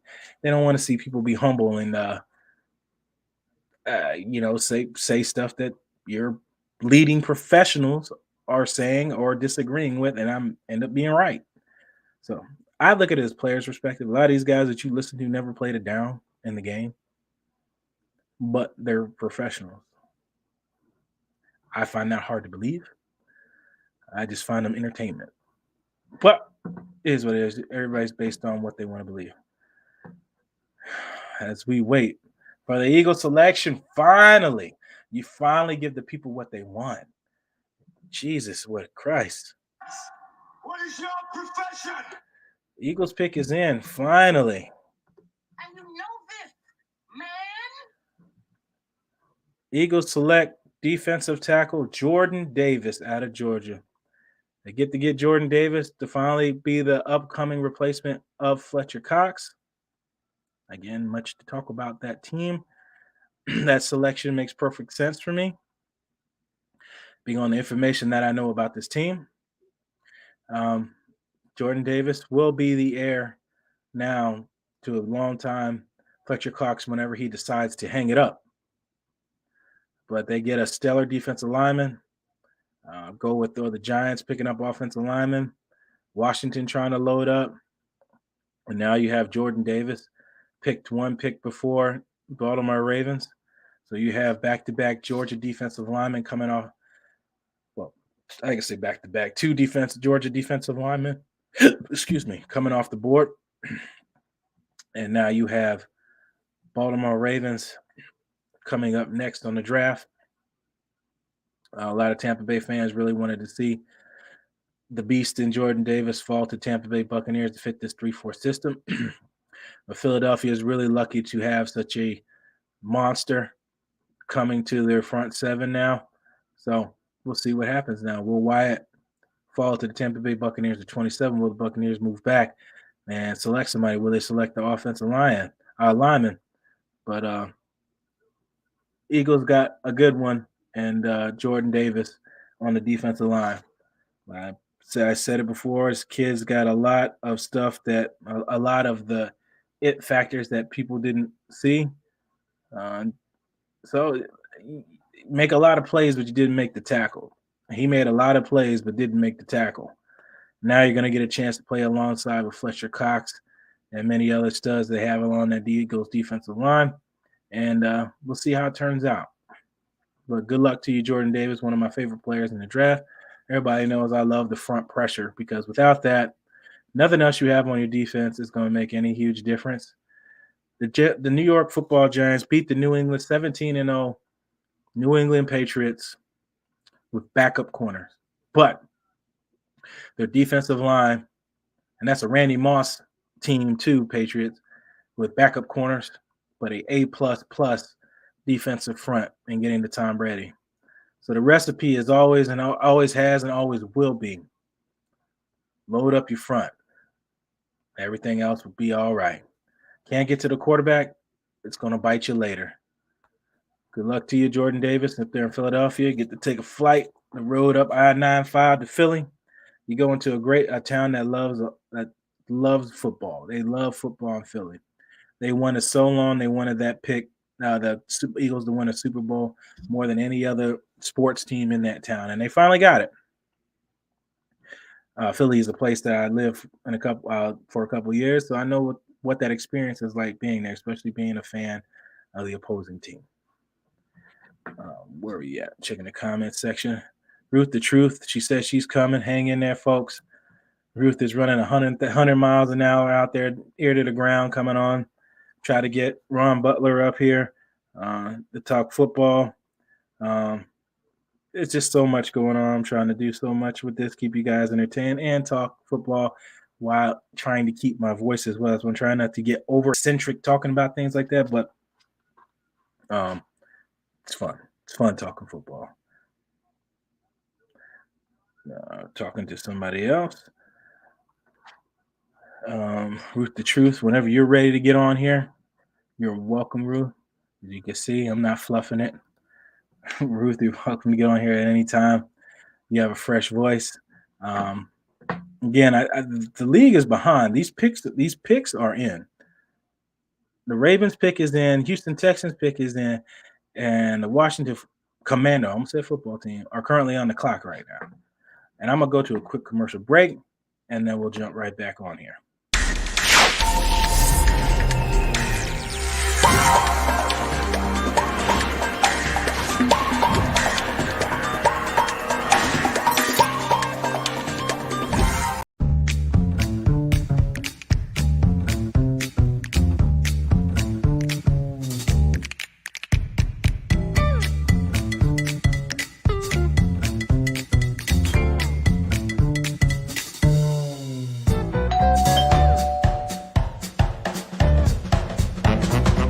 You having a huge party? Nope, just me. Get delicious cuisine from the country's best chefs delivered right to your door with the click of a button. And we're back, waiting for Big Ruth to jump on here. As I said before, the picks are in. We waiting on the league. The league is running way behind on what they're doing with the draft, but the picks are in. I'm looking at it live on the screen. They're taking their sweet behind time, but these picks are in. They're 3 picks behind. I said Ravens pick is already in, Texans pick is already in, and the Commanders are currently on the clock right now. And with that said, no quarterback has yet been taken in this draft. And I don't see one coming right now with the Baltimore Ravens up on the clock. It's got to be some type of wideout. Got to get some type of wideout for Lamar Jackson. So you're not the open pick because you're not going to get a veteran to come here. You're not going to get one. So because they don't want to get on there and play with a quarterback that doesn't really play within the system. He's a mobile quarterback, and you might have a guy beat, but he's already rolling out. But Lamar does what Lamar does. He's a league MVP for a reason. But no wide receiver is going to want to play under that, so they're going to have to draft one. It's not taking a shot at the Ravens. I got nothing against the Ravens. I always respect it, love that franchise. It's just a fact. The wide receivers aren't going to really go there to play with Lamar Jackson for his quarterbacking ability. It's not going to happen. Is the pick in yet? They picked the safety, Kyle Hamilton. Doesn't surprise me there. You're trying to replace your safety play there, and he's going to get all the comparisons of Ed Reed, big physical safety back there in the back. If he can stay healthy, that's a slam dunk pick for the Ravens. So Ravens get another safety there to move on with the legacy of their safety play out there in Baltimore. Congratulations, young man. You played for a franchise I've respected for a long time. A lot of great defensive players out of Baltimore. Now you get to be an addition to that. But we'll see. Hey, I want to also play a little small interview by Bruce Arians talking about coaching staff and things like that. So give you guys something else to look at besides me as well. Check this out. Hey, I have to ask this shit because it aggravated me too, Coach. I couldn't wait to get you on. I mean, do you think, Coach, it was your style that maybe the media didn't understand? That to me, I brought you on, Coach. When a coach is not on your shit and he's not in your ass, that's when you worry, man. That's when you're out the door in the NFL. And do you think the media doesn't understand that? Oh, I don't think they have a clue, most of them. And, I had to really laugh at Rich's thing, where he got it from, man. I don't even have a red pen, but I never met with those guys like that. I would put in 5 or 6 ideas. If Byron put them in, he put them in. And I never took a damn thing out. If anybody took anything out, it'd be Tom, because we always meet on Fridays and Saturdays with the quarterback and say, scratch out every play you don't want. If you don't want it called, take it off, because we're not going to call a play you don't like just because we like it as coaches. Don't make any sense. If the quarterback didn't either like it or understand it, you're wasting your time. And so that's why it's always been for me for 20 years as working. There you have it. Bruce Arians talking about the relationship between him and Tom Brady. And I said it 100,000 times as well. Again, why I act arrogant sometimes. That everybody, when it's a good game, it's Bruce Arians. When it's a bad game, it's Byron Leftwich. It's been Byron Leftwich the whole time. Jameis Winston, 2-time Brady. Byron Leftwich has busted his hump, calling those plays and everything out there, doing what he does to be offensive. He's even with changing of the quarterbacks, you still have had the top passing offense in the league. It didn't matter the quarterback. Jameis Winston threw for 30 interceptions, yes, but he still threw for 5,000 yards. So the system works, regardless of what quarterback you have. Just one makes better decisions than the other and doesn't put the ball in harm's way than the other one. But without them, you can win games, and hence you won a Super Bowl. Hence you almost had a chance to win a second with all the injuries to that team. There's so many mountains and things that they climbed last season with so many injuries. It was amazing to see. And the ability of Tom Brady to do so was just awesome. What's going on, Jesus? What's going on? Talking draft. Talk any team you want. There's no limit. Talk about whoever. If you want to jump on and talk, let me know. I could send you a link. If you guys want to jump in, we're always waiting on Ruth, the truth, down there in Tampa Bay, waiting for her to jump on here. If she found a quiet space, which I don't believe there is such a thing in that place, especially with Ruth around. Well, there she is in the lobby. Speaking of the truth, the whole truth, and nothing but the truth. Let me give her her own little intro. Where is it at? I know I got it. You can't handle the truth. And there you have it. Getting on top of you. What's up, everybody? Yeah, hear you loud and clear. Okay, cool. I am outside of the stadium. I'm sorry that there's a lot of background noise, but right now I'm in the exclusive area where all the season VIP pass holders are hanging out, right outside the area where they the gift shop for the Buccaneers. And yeah, this is a madhouse right now, so I couldn't really find any quiet spot to go, so I'm coming here to say hi to everybody. Ruth the Truth live here with NSPN, with boots on the ground at the Raymond James Stadium. What pick are we up now? I think we're going on to pick 12. Yep, they're actually way behind what the picks actually are. The Houston Texans just selected the guard, Texas A&M, Kenyon Green out of Texas A&M. So another offensive lineman off the board going to the Houston Texans, who traded back with the Philadelphia Eagles. Nice. And Washington Commanders are up right now. The pick is in, and Los Angeles Chargers are currently on the clock. So the league, they're running their commercials. They can't get all these picks in as they're coming in, but the Commanders pick is actually in. We're waiting for it to be announced. So that's going to be interesting, because I really wanted to know if the Washington Commanders were going to put their faith in the quarterbacks that they had in the locker room, or whether or not they were going to go draft a quarterback. I mean, I don't think we've seen a quarterback drafted yet. Nope. Currently, there is no quarterback off the board yet. When I saw trades up with the Saints, I really thought they were going to pick a quarterback. The Saints, for some reason, must have had some type of insider information to the Detroit Lions, because they did pick one pick above the Detroit Lions and selected Chris Olave from Ohio State. Later, the wide receiver the Lions had, they picked Jamison Williams out of Alabama. So they knew the Detroit Lions were going to pick a wide receiver and jumped up one pick in front of them. But yes, no quarterback has come off the board yet. Right. So what do you think the Commanders, what do you think what direction they're going to go into? Because there's been a lot of defensive players off the board early. I think it's the first time in NFL history that they had all these defensive players picked before any offensive players have come off the board. But the Commanders, are they believing in what they got in the locker room when it comes down to the quarterback room? Or are they going to be getting Malik Willis? Or are they going to be getting Kenny Pickett off the board? What do you think, Blake? Well, I did think the Panthers would pick a quarterback. They did not. Went offensive lineman. So at least, like you said, they believe in Sam Darnold. That's what they brought Matt Rule in there for, from Temple, coaching with the Baylor football team, both building those prospects up, those teams up from where they were. But we're talking about Ron Rivera. He doesn't have to have a stellar quarterback back there. He's a guy who likes to run the ball, play stellar defense. He's already got his pass rush there. He drafted his middle linebacker last year. He needs some type of quarterback. He's got his wide out.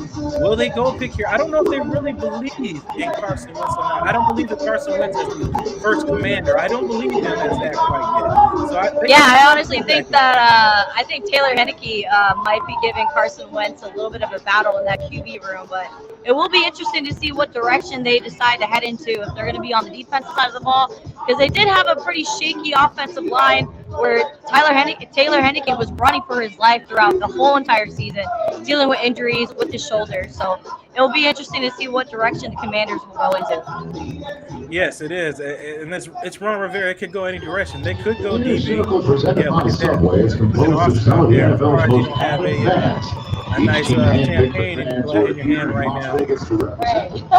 Well, they're definitely offering drinks left and right. I've had a bartender approach me a few times, like, "Man, do you need a drink?" And I'm like, "I'm sorry, I'm working. Maybe later." He said, "I'll see you later when nobody's watching."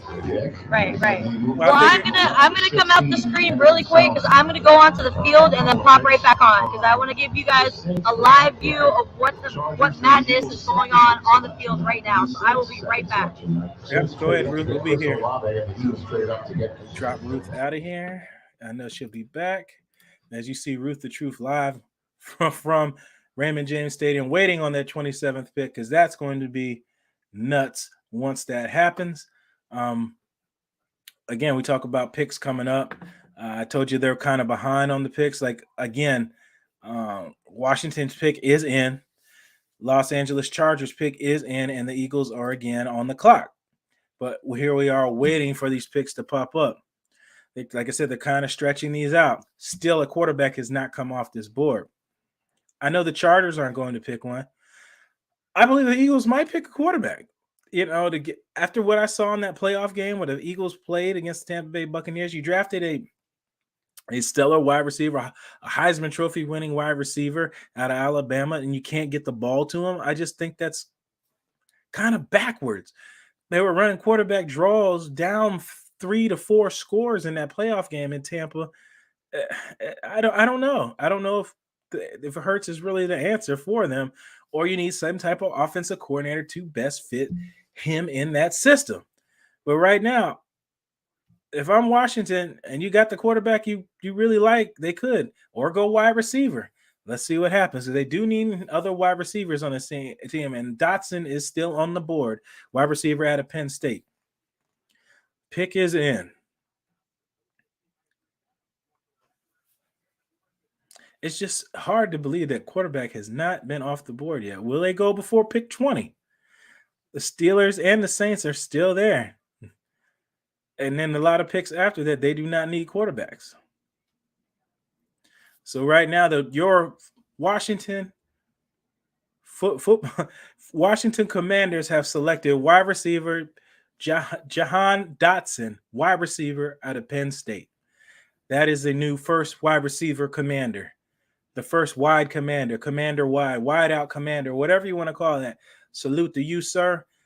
You are now a Washington Commander for the Washington. I always want to say Redskin. It just rolls off the tongue if you said it for so many years. Again,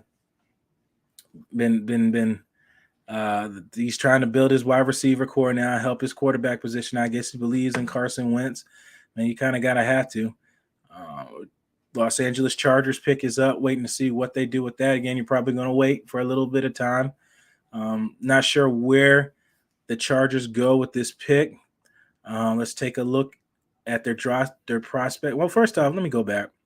Let's see what the needs are of the Chargers. The Chargers' needs are offensive line, defensive line, and wide out, according to the pros, to the scout. Ruth is back. Let me bring her on here. Give me 1 second.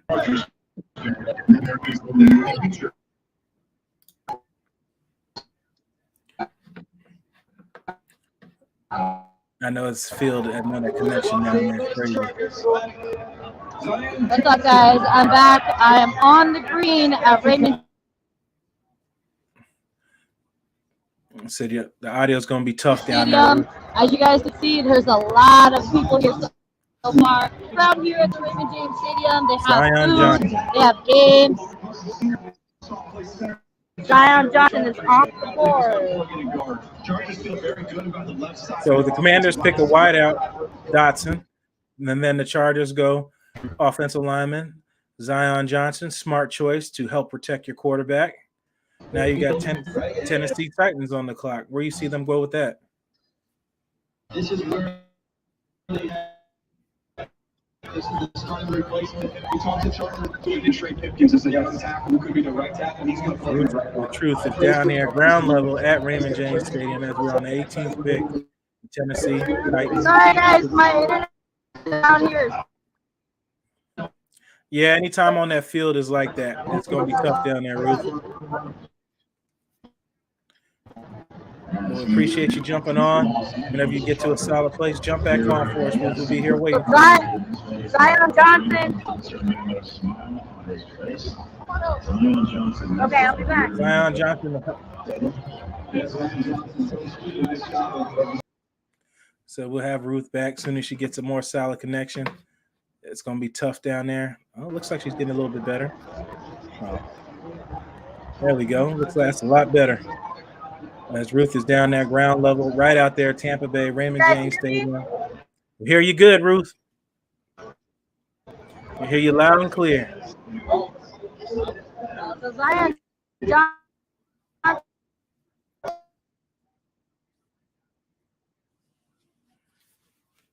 As we say, we hear you loud and clear. The signal gets tough. Technology for you. But that's Raymond James Stadium. Anywhere down there on that field, it's like that. We'll bring Ruth back when she gets to a more solid connection. It's just going to be like that, especially on a day like today with all this going down. But Zion Johnson is the new Los Angeles Charger, get to protect Chargers' future quarterback in Justin Herbert. Titans top needs for the team are offensive line, wide receiver, and running back. Even if you believe they have their starting 5 offensive linemen already on the roster, they need to add depth up front. Same goes for the running back position behind Derrick Henry, who missed half the season in 2021, who looked to have another solid season until he injured his foot into the season. We see Ruth looks like she has a more solid connection, and then it freezes as I say that. Tennessee's picks and Saints are currently on the clock. You're just currently waiting for the TV to catch up.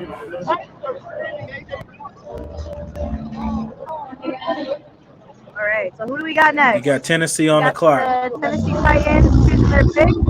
Tennessee on the clock.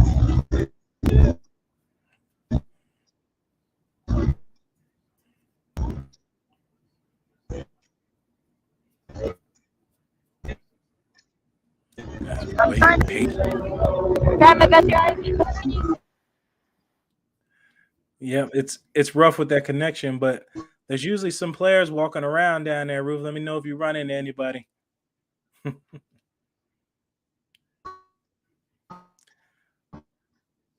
Because the connection is tough down there on that field. Hopefully you get to a solid place near the 27th pick.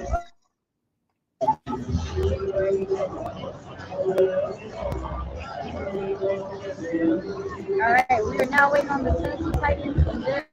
I think they're probably going to go defense because that's been the pattern that we've been seeing here. Or they might try to go get a nice shiny new toy for Ryan Tannehill. Yep. Or no quarterbacks going off the board. Yeah, we got AJ Brown. Uh-oh. There you go. Jordan Davis. I know he's happy. Yes. I say, yeah, Tennessee. It's still unbelievable that no quarterback has been taken off the board yet. We're at the 18th pick of the Tennessee Titans. Yeah, it might not happen until the end of this first round. What do you think is going to get drafted first when it comes down to the quarterbacks? Who are you thinking? Malik Willis, Kenny Pickett? What are your thoughts? Pickett's that dude, man. I know everybody loves the big arm with Willis, but Pickett's that dude, man. I'm an ACC guy, and I got to see a lot of them, but Kenny Pickett. Yeah, Pickett's got that swag.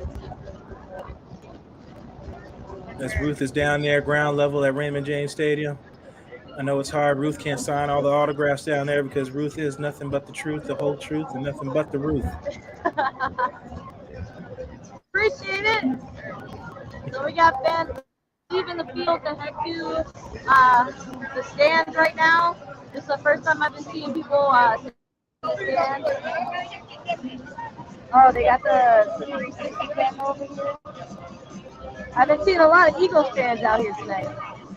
Oh, well, you know, this is like second Philadelphia and second New York, so that doesn't surprise me. Oh, there's a couple New England Patriots jerseys, number 12, Tom Brady, they're rocking. I see them. Them Tampa Tom jerseys. I'm just so glad I haven't seen any of those split jerseys where it's like half Patriots, half. Oh, yes. So Ruth, I'm glad. Ruth, I forgot to mention. I forgot to mention. We thought of like you wore red. I had to wear red for the draft day because all the players are wearing nice stuff. So I figured I brought out some red for the draft. You want to be to show off. interviewed for an NSPN Facebook page? We're live here at the Raymond James Stadium. What do you think the Tampa Bay Buccaneers are going to do with that 27th pick? What are you thinking as a Bucs fan? I personally think they should trade up and give away their first round pick, get a second round draft pick, get a third round draft pick. It'd be much more valuable based on what we need defensively. So, did you guys hear him?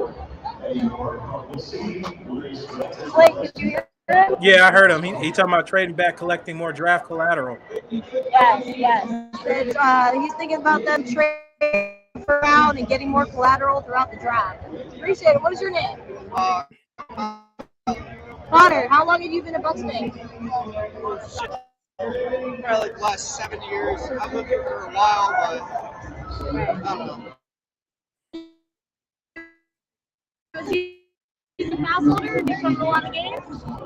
I am, and I do come to a lot of games, but some are better than worse. Gotcha. Thank you. Thank you. Have a good night. Appreciate it. Well, you guys heard it here first at the Raymond James Stadium. Tennessee selects Taylor Burks. There's a lot of that. Yes. Get on the big screen. I said, Ruth, I have to say, we must have great minds think alike. 146 receptions for 2,016.4 yards and 18 touchdowns on his career stats. Yep, they're loading up wide receivers. New Orleans Saints are now on the clock at the 19th pick.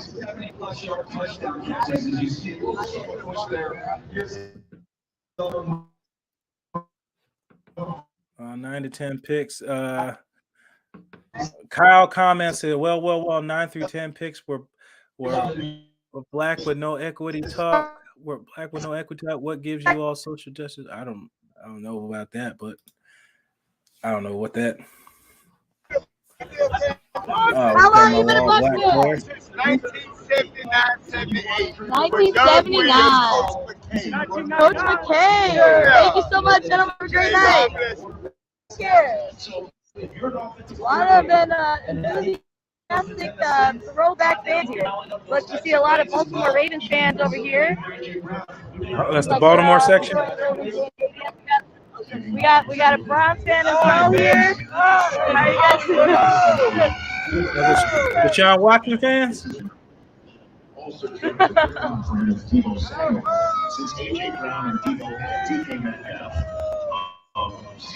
Okay, they made it all bougie out there.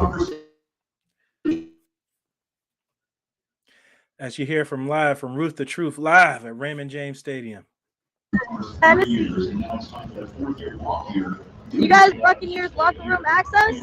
What are we thinking, guys? You think so? I think so. Why don't you get some of that locker room access, Ruth? San Francisco, we'll see how that plays out. Tennessee Titans no, we're not going to do that. We're just going to throw them. All right, is it the Saints that are on the clock? Saints are on the number clock. 19. They got 2 minutes and 10 seconds. Saints are on the clock. We got a Lightning jersey over here. Lightning lost today, unfortunately.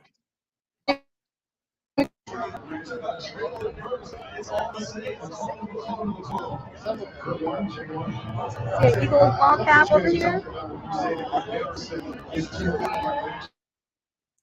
The Saints pick is in. The Steelers are on the clock now. Sure.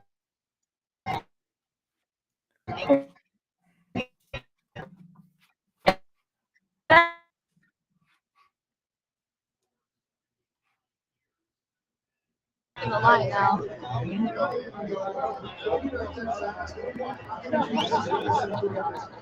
at that crowd out there ready for that 27th pick. You have to wait too much longer. We're moving on to the 20th pick. Almost got 7 more picks to go. Yeah,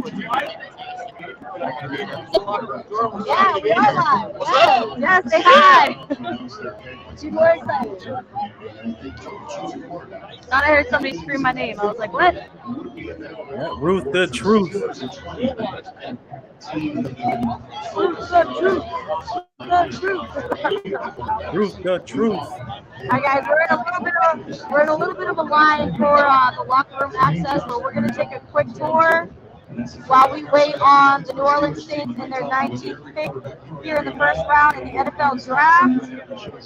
I'm here live at the Raymond James Stadium. We got boots on the ground for NSPN. This is Blake Anthony and Ruth the Truth. I hope everybody's having a fabulous night. Absolutely, Ruth. You want to get back to us, Ruth, once you get in the locker room? Yeah. As soon as I get in, I'm gonna let you know. Yes, I'll be back, guys. Ruth the Truth, live down on the ground. I know that signal is terrible down there because I know for a fact because I've been in that stadium a million times, and that signal where she's at gets really, really rough down there. Where she was at before was perfect. It's just like that gray area when you get right there when it goes to the signal. Yeah, Ruth is there, live, boots on the ground. Yep, if you're watching, smash and like that button. I'm Blake Anthony giving you live commentary, talking about the draft. Got multiple screens going here, watching the draft, looking at the picks, seeing what teams, because a lot's happening here. I got the laptop in front of me, my phone's going off, talking to my buddies out there in Cincinnati. Let's see what's going on in the draft. But this draft is getting really, really interesting. I'm checking out trades or anything. Okay, NFL draft. Cardinals acquire Marquis Brown from Ravens for a 3rd-round pick for number 1 overall. Boy, I like to see what I just tell you. I said you'll never get the full production out of Marquis Brown because of the way your quarterback is. Marquis Brown is now the Titans are trading A.J. Brown to the Eagles for number 18th overall pick and a 3rd-round pick. There is so much going on right now. It is getting crazy. And the Cardinals acquire Marquis Brown from the Ravens for a 3rd-round pick. So now they add another wide receiver to that core out there. I'm not sure if they're going to trade, trade Kyler Murray. Not sure what's going to happen. Was there Ruth out there? Hello. Hey, we out here. New York Giants, baby. He was screaming New York Giants, but he's wearing a Garoppolo band. I said, Ruth, have you caught on to these trades yet? Let's go to Steelers. Kenny Pickett. Kenny to the Steelers. New Orleans Saints select offensive tackle Trayvon Penning. Trevor Penning on his way to the Saints. Did you hear about the other trades that just happened? No, tell me. Titans are trading A.J. Brown to the Eagles for number 18th overall pick and a 3rd-round pick. Oh, I heard that. I heard somebody telling me that. The Cardinals acquire wide receiver Marquis Brown from the Ravens and a 3rd-round pick. Let's go, come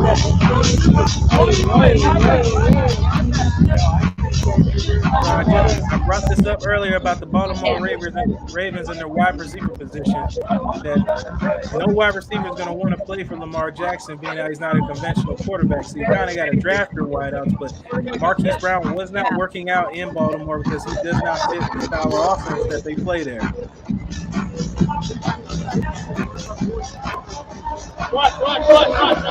So Ruth, you all right, we got a little bit loud over here, so I can't hear you guys right now, but we are live here at the Raymond James Stadium for the Miller Draft celebration. We are on our way into the Champa Bay Buccaneers locker room. Go, Ruth. Go, Ruth. Ruth, Truth. Can I get my glow sticks out? Hey. Get the glow sticks out. Alright, let's see if they'll let me, I'm gonna put the camera down for a little bit once we get close to there, just in case. No problem. It's crazy out there. I got rave parties and all that going on. If I ain't had to get up so early in the morning, I'd be right out there with her. But when you're grown, you got to do grown folks things.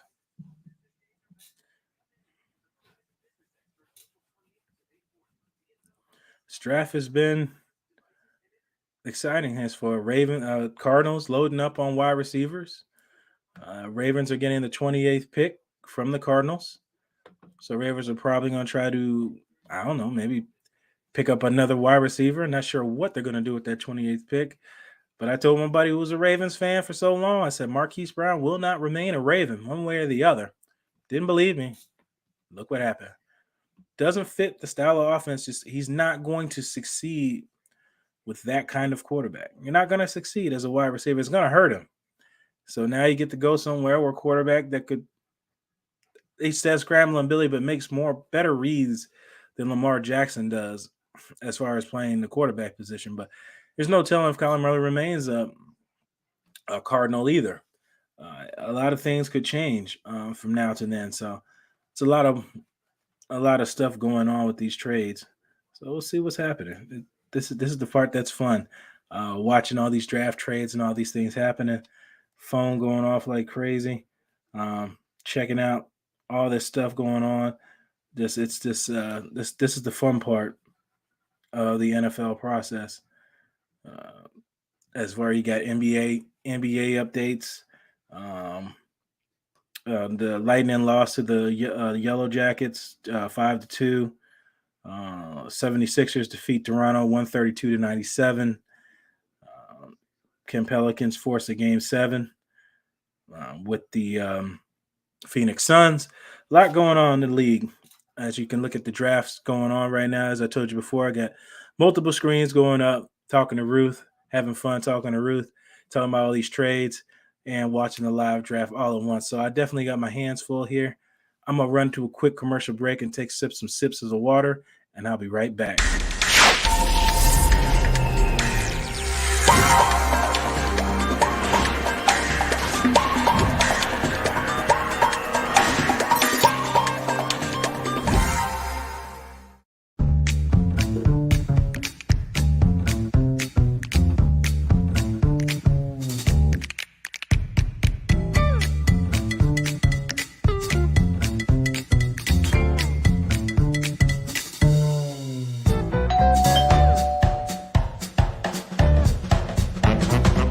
You having a huge party? Nope, just me. Get delicious cuisine from the country's best chefs delivered right to your door with the click of a button. And we're back. Still here with the live NFL draft. Last pick was Trevor Penning, offensive tackle, Northern Iowa. Should have figured that because they lost their Armstead to free agency. As it looks, Ruth might be almost to the locker room. We're going to bring her back up here shortly as Ruth slowly makes her way through a horde of fans. As you see, Brady and Rob Gronkowski jerseys right next to each other. Buddies on the field. Together at your phone. Ruth is in a familiar place right now in the press room. Yep. Inside the press room right now, this is where they conduct all of the interviews after the games. So this is my seat, guys. That's where I'll be sitting during media access days. Yo, bro, we locking somebody. Don't matter. Typical Brown. Boston. All right, we're about to walk into the room.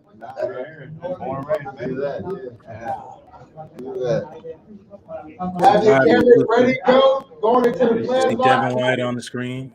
The line does move fast. You have Brady, Mike Evans, lockers are near each other. So please be camera ready. Gotta be camera ready, guys. Camera ready. You ain't got to get ready when you stay ready. Stay ready. Ruth, I have to say I love the outfit. I love how you went red with me today. Yes. You already know. All right, guys, we are inside the Tampa Bay Buccaneers locker room. This is where they had their celebration after winning the 2020 Super Bowl 55. We got Slater over here. All right, let's see if we can find Brady's. Probably look for the one with the most people around it. Facts.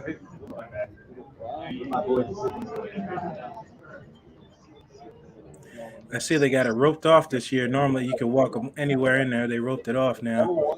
Yeah. Must be a Brady effect. The Brady effect. I've been in that room 100 times, and that rope has never been there. That's new. Oh, really? Yeah.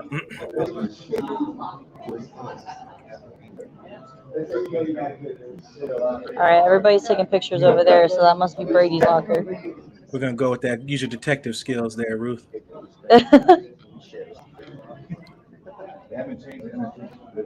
I love the big flag on the floor. I think that's my favorite. Yeah, part. me too. I think that's my favorite part. It looks so fresh too.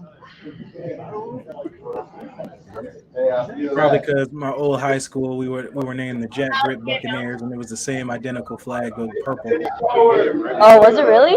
It's purple and gold. Nice. I love that color combo, purple and gold. Yep. We are live here in the Buccaneers locker room. And speaking of old high school colors, I'm gonna try to get draft pick Joshua Williams coming out of Fayetteville State HBCU. Probably gonna hear his name tomorrow or Sunday. See where he ends up. He did mention that the Tampa Bay Buccaneers did get in contact with him, so it's no telling where he might go in this draft. All right, guys, we have Mike Evans, Chris Godwin, Ryan Jensen. Did somebody say they wonder where Winston's at? Yeah, I did hear that. Well, you'll keep looking. Keep looking. Let us know if you find him. Never know where it's at. Infamous number 12, Tom Brady's locker. See if you can grab that helmet, Ruth. I got my hands full. I'm holding the camera. I'm holding my phone. I'm holding the laptop. All right, we're walking up on Carlton Davis. New Levante David. Levante. Carlton Davis. Oh, Lord. Vita Vea. Antoine Winfield Jr. Stud. All right. That's a wrap, guys, for the Bucs locker room. It is going to be a Saturday. That's a pretty big locker room. I like the space. There's a lot of grown men in there. A lot of grown men. It will be sad. That was an exclusive look. It will be sad not seeing JPP part of that crew coming into the 2022 season.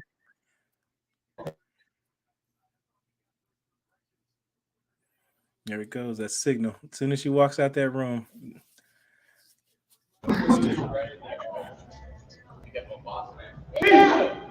All right. Put me back in. I'm going to take a quick bathroom break. I'll be back. All right. TMI, Ruth. You could have just said, I need a break. Not a tinkle break. I just need a break. And she's taking a break. I'm going to take one too. God, she's a trip. I'm going to take him some more drinks of the water. Mouth gets parched talking. As you can see, Ruth is live at Raymond James Stadium, live in the locker room, live on the field, live in VIP sections. She's having a great time. So am I, talking with you guys and talking about the NFL draft. First quarterback off the board, Kenny Pickett. Got caught up talking to Ruth. Kenny Pickett went to the Pittsburgh Steelers. Steelers got their man. They got their quarterback now for the future. The guy played in Pitt, stays in Pitt. What a perfect ending. Played in Pitt, stays in Pitt. And his name is Pickett. No pun intended. Kenny Pickett, Pittsburgh Steelers quarterback. Pittsburgh Panther. Aaron Donald's probably going to shoot him a text. Luckily, you didn't have to play Aaron Donald this year. But Kenny Pickett is now a Pittsburgh Steeler. Chiefs are now on the clock. And then you got, Chiefs pick is in and Green Bay is on the clock. You have a few more picks to the Tampa Bay Buccaneers. And I'm going to take a quick break, water break, and I will be right back.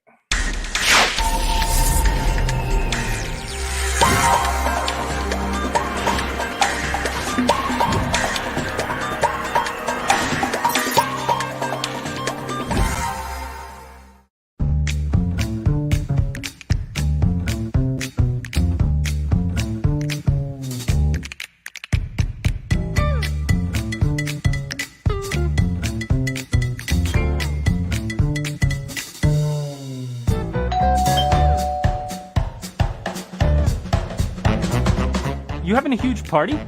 Nope. Just me.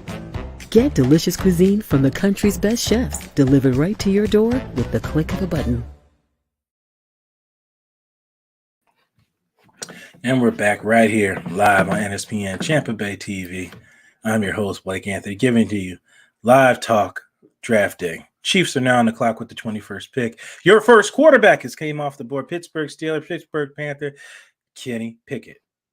My favorite quarterback in that draft, besides Sam Howell, who I think is going to be a stud for whomever selects him. That is my opinion. You don't have to agree with it. Sam Howell lost the majority of his receivers the year prior and still found a way to move the ball and put that team in competition. But we're talking about draft and things like that. Let's hear a little bit from Jason Light talking about the draft coming in today. Season been compared to the season before? It's been a little bit of a wild ride. All off seasons are challenging in one way or another, but we feel good about where we've ended up, and we're excited about this season. Last time we saw you. That being said, let's jump back here. The Chiefs have just selected cornerback Trent McDuffie out of Washington. They need to fix. That's the pick for them to pick up a DB. They helped their defense because it got ripped apart, especially in the Super Bowl, and they need to try to umph that defense, especially now the Chiefs, with paying their quarterback so much money, you had to get rid of Tyreek Hill. You couldn't pay both of them and keep them on the team while keeping all your other players intact. Eventually, you got to give to get, and eventually they have to slam dunk on all their draft picks, being how you paid your quarterback an exorbitant amount of money. I'm talking about the Kansas City Chiefs, so they have to slam dunk on all your picks. So Chiefs select Trent McDuffie, cornerback out of Washington. Green Bay Packers are now on the clock. I'm going to continue to play Jason Light's interview on the draft before today. The first person asking is Ruth the Truth, who you just saw right here with me on air. Season been compared to the season before? It's been a little bit of a wild ride. All off seasons are challenging in one way or another, but we feel good about where we've ended up, and we're excited about this season. Last time we saw you, it was for the press conference for a new head coach, which is so rare to happen this late in the game as you get ready for the draft. How has that affected you guys' philosophy in terms of drafting? Has it affected it at all? The philosophy hasn't changed. It's just been meeting more with Todd now as the head coach, more one-on-one and more in some group settings too. Bruce has still been involved. He's been in our meetings. I meet with Bruce, periodically, and he's going to be involved here as we put the final touches on our draft too. So our philosophy hasn't changed. We still want to bring in really good players. And what have you learned about Coach Bowles since you've had more of these meetings with him, these one-on-one meetings, and as you've seen him now and assuming a head coaching role? Well, I've always had a really good relationship with Todd going back to our Arizona season together. But, he's just got a lot of insight, never really talked about offensive players in terms of adding them to our team. It's always been talking about defensive players with him. And it's been great to get his insight as a defensive expert on offensive players. Jason, of the unsigned free agents, guys like Gronk and Sue, there's obviously been mutual interest, but no signing. How much would you like or need to have some resolution to those unanswered questions before the draft?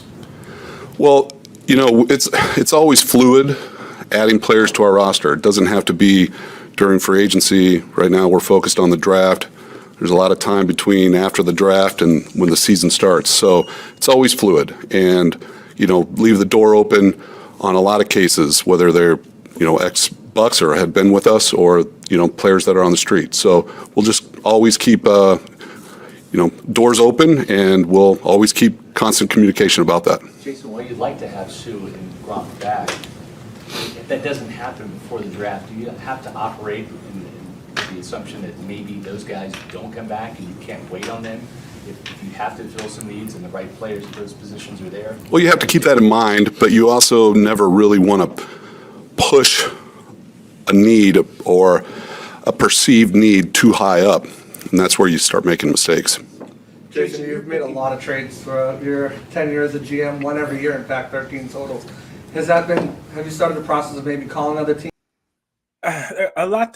Oh, Ruth is back. There she goes. Let me jump her on here real quick. Hey, I'm back. The pick is in.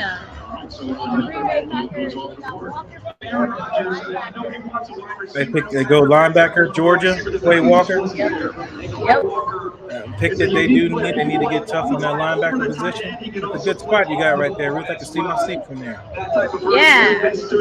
You can see your seat. Yeah. No, you're right. You sit right there. A little over to the right. This way? This way? No. I think maybe this way. That way? Yeah. Somewhere over there. Yeah, over there. Yeah, I forgot what game it was. I want to say it was the Bears game that I went and sat by you that one time with Eric, and I was with Christina, the Tampa Sports Day. Yeah. It might have been the Chicago game. Yep. Well, we are live here at the Miller Draft Celebration here at the Raymond James Stadium. It is Ruth the Truth and Blake with NSPN Champa Bay TV. And we are on draft round one, and we are inching closer and closer and closer to the Tampa Bay Buccaneers' first pick in the draft, number 27. This is going to be the first time, if they keep their pick, it's going to be the first time that they pick 27. The last time they have the 27th pick, they've traded it away during the first round, so this will be the first time they pick at number 27. Blake Anthony, with all the names that have been taken off the board, what direction do you think the Buccaneers? What do you think Jason Light's thinking right now? With Todd Bowles on his side as they're in Las Vegas about to make their first pick. What are you thinking? This team is based on stopping the run and getting to the quarterback. Your offense has been intact. You made sure to secure your offense. I don't know if you can hear me. You made sure to secure your offense. Yeah, I hear you. Your quarterback is protected. The guard you expect to get is guard. So you don't want to bring back Zion Johnson, obviously, for a high price. So you kind of got to get some type of defensive lineman, whether it be Watt or if it's a defensive tackle out of Connecticut. You have to secure that defensive line, because if Bay goes down or one of those guys go down, you're going to world of hurt. And you saw what happens to this team when you cannot get to the quarterback. The secondary is putting up a lot. Right. No, absolutely. I think pressure on the quarterback is one of the most important aspects in the NFL right now, because you need to disturb the pocket and not give the quarterback a chance to make plays down the field. And that's something that we saw hurt us in our last game for the Tampa Bay Buccaneers last season against the Los Angeles Rams, is we gave Matthew Stafford a little bit too much time to get the ball down to Cooper Kupp. So that is something that the Buccaneers are looking to capitalize on in this draft. Absolutely. I was playing an interview with Jason Light, and I know you had the first question on there. I want to play it right now and give you kind of what you want to talk about that. Just give me a second. Season compared to the season before? It's been a little bit of a wild ride. All off seasons are challenging in one way or another, but we feel good about where we've ended up, and we're excited about this season. What did you mean when you asked Jason like that question? Yeah, so I opened up the press conference with asking Jason Light. This is the first time that I had an opportunity to be in the room to speak to Jason Light. I asked him, what are some of the differences between this offseason and previous offseasons? Obviously, he spoke about the craziness of Tom Brady retiring, coming back, then they switch up on head coaches, and there's just been a lot of things that have come left field for Jason Light, with Ali Marpet retiring, with other players deciding to leave. It was just a lot different dynamic for them coming into this offseason. But I mean, he laughed about it, which is good. He has a great sense of humor. He chuckled about how, the things that they went through in the offseason that are only going to make them stronger. Brady's back, and that's the most important thing. Absolutely. It's got to start with the top and roll down. How long he plans on staying in Tampa Bay, that's left to be seen. But right now, Tampa Bay's they're in win now mode. As a friend of the show, Levante David, told me, he said they're in win now mode, and they're going to do whatever's necessary to continue winning right out here in Tampa Bay, and hopefully don't have a whole lot of injuries.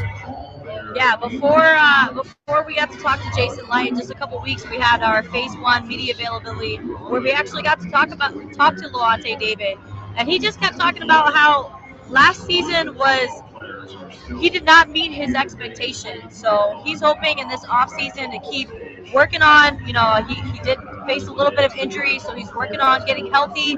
And he's setting the bar high for this upcoming season with the Buccaneers. So he had a lot to discuss when he spoke about his personal journey and where he wants to see his career end up. And it looks like he's going to be a Buccaneer for a long term. Hopefully, because he's coming to near the end of his contract extension. Levante told me live on NSPN that he wanted to make his contract extension for the length of Devin White's contract, because Devin White does not feel confident not having Levante David around. Levante's made that clear. So from what I've talked to Ron Butler, who is his agent, which many of everybody knows that's watched this program, he says Levante has no interest in retiring. He plans on playing for a few more years. So hopefully that holds true to what you're saying, that Levante David will remain in Tampa Bay for a few more years. From what I've seen, his speed has not fell off. It's just that ankle is kind of tricky. You were an athlete, Ruth. You played basketball. You know what it's like to run around on a tweaked ankle. You cannot explode off of that. You're scared somebody's going to step on your foot when you're running in between there. So I definitely get where Levante's coming from when you're talking about he left a little bit out there that he could have done more. Absolutely. I mean, ankle injuries are no joke. I mean, it takes a lot on your mental as well. So that's something that Levante David is looking to improve on in the offseason, get stronger, and just come with a better mentality, because they're, like you said, they're in win now mode. It's not going to be forever that Tom Brady's going to be their quarterback. So I think this year is Super Bowl or bust. It definitely is, and hopefully they can keep Tom Brady as long as he wants to play, barring all that Miami nonsense that's talking about who knows what all that's going to come out to later. That'll all come to light eventually, but right now it's kind of bird is the word, as you would say.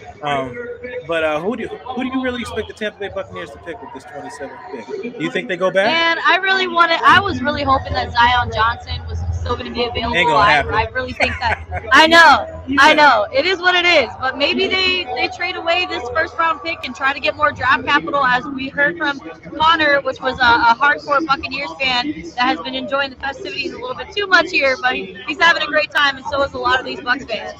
Here's an open view of the field. Give me 1 second to move my camera.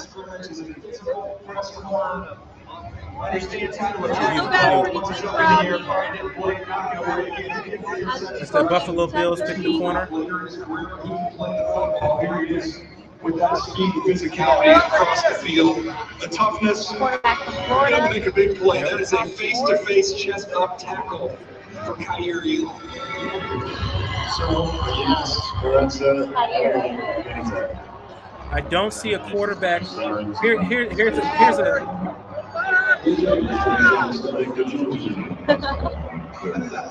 Hey Ruth, I got some questions. I got a question for you. When you had your interview with Jason Light, he said some things in that interview that made me question. He said he never wanted to close the door on former Buck players that played with him previously. Do you think that door? I don't think anybody asked the question in there. Is it possible that Carl Nassib brings back on his team, as he had much success in the team and he was recently released from the Raiders not too long ago? Hey, Jason Light talked about how they've done a lot of moves during the season, picking up free agents. So, I mean, nothing is left off the board. You know, as the season progresses, there's going to be injuries. There's going to be discrepancies when it comes to the roster. So they are willing to do whatever and sign whoever that is willing to put this roster together to make some action happen. I got another conundrum. I'm looking at the board right now with Dallas Cowboys on the clock, then the Ravens, then the Titans, then the Buccaneers. And the teams after them all don't need quarterbacks as well. Do you think a team jumps up at 27 to grab one of those quarterbacks and Tampa Bay actually moves back and draft collateral? Because where they sit right now, it doesn't seem like another quarterback will fall off this board to the second round.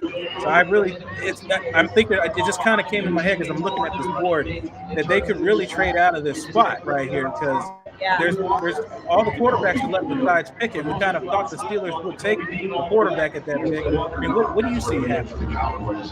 I mean, it's the NFL draft. Anything is possible. So there's still a lot of time for the Buccaneers have to make a decision on that 27th pick. And if Jason Light is willing to pick up that phone call, and if somebody puts an offer on the table that will be a positive for the Bucs, he's going to make that move. He's going to pull the trigger. So we'll see what happens. Right now, the Dallas Cowboys are on the clock with the number 24 pick. Your Dallas Cowboys? Yes, mine. I just want some offensive linemen. I want some toys for Dak in this draft, as I tweeted last night. But you never know with Jerry Jones. I know you don't get a lot of time to talk about NBA. You know, me and you, I watched about all 82 games of my Hornets this year. I have to mention that the Sixers did end up closing out that series. What did you think about Doc Rivers defending himself about his playoff record? Do you blame that on Doc for the previous, or do you blame the players? Okay, so I've always been a Doc Rivers fan ever since he coached the Boston Celtics. He had a short stint with Orlando Magic as well when I was living in Orlando, and Tracy McGrady was his star player. I always come to the defense of Doc Rivers, but in that media press, there were some things that he said that just didn't connect.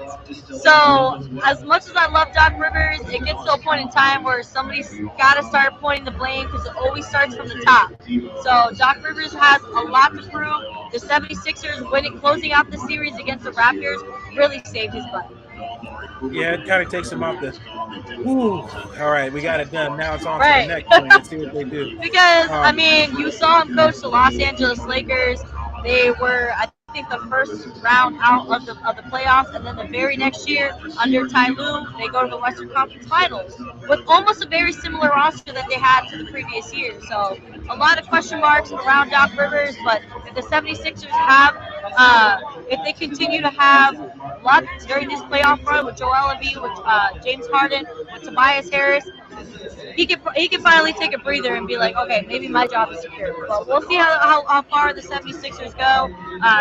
The MVP race between Jokic and Joel Embiid, it was kind of a disappointment that the Nuggets fell short to the Golden State Warriors, and it was a 5-game series. Was it really a winning race? one, but Embiid is clearly the MVP of the league. I agree. Joel Embiid was my pick as well. MVP of the league. He was able to, regardless of all the negativity that was in that locker room with Ben Simmons, he was able to overcome and still play.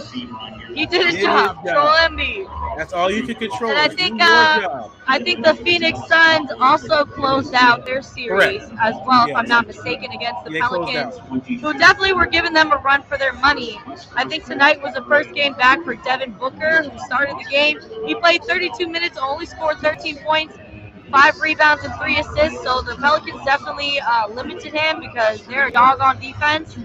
But it was nice to see Brandon Ingram get the respect that he deserved, and it seems like he's really coming into his own after leaving the Lakers and being with the Pelicans. So I think that's going to be his team for a while. He was able to find his identity and become a player in this league.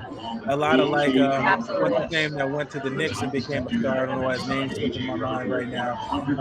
Went out to the Knicks and became a superstar now for the Knicks. His name's slipping my mind. But you know what I'm talking about. Julius Randle? Julius Randle. A guy who I thought was going to be a stud when he came out of Kentucky years ago. He took it out and found his way. I got a question for you. Has James Harden lost it? Man, James Harden is just regular season James Harden. I don't think we have high expectations for him during the playoffs. It doesn't really seem like he loves the game as much as he once did. I think we saw the best of James Harden when he was a Houston Rocket. But I wish him luck. It didn't work out in Brooklyn.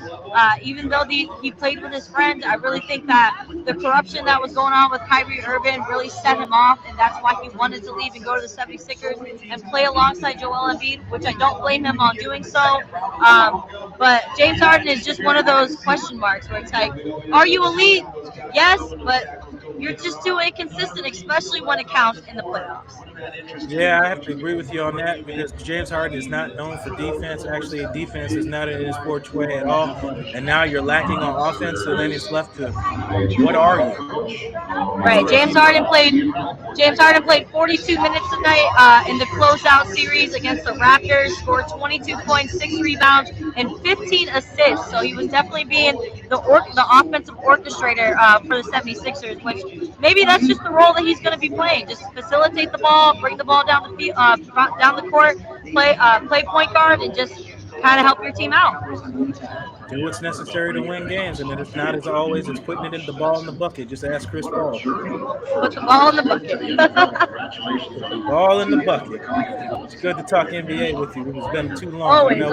I know we're doing draft right now. I had to get some NBA talk in there with you. All right, so I think the Baltimore Ravens are up next with the 25th pick. They got about 6 minutes left. Verizon Business Internet is going closer with 5G. So it's going to be about 6 minutes before they make their announcement. Yep. As you turn the volume way down. They say you see your Cowboys picked up Tyler Smith out of Tulsa. That offensive line went from one of the best to one of the worst.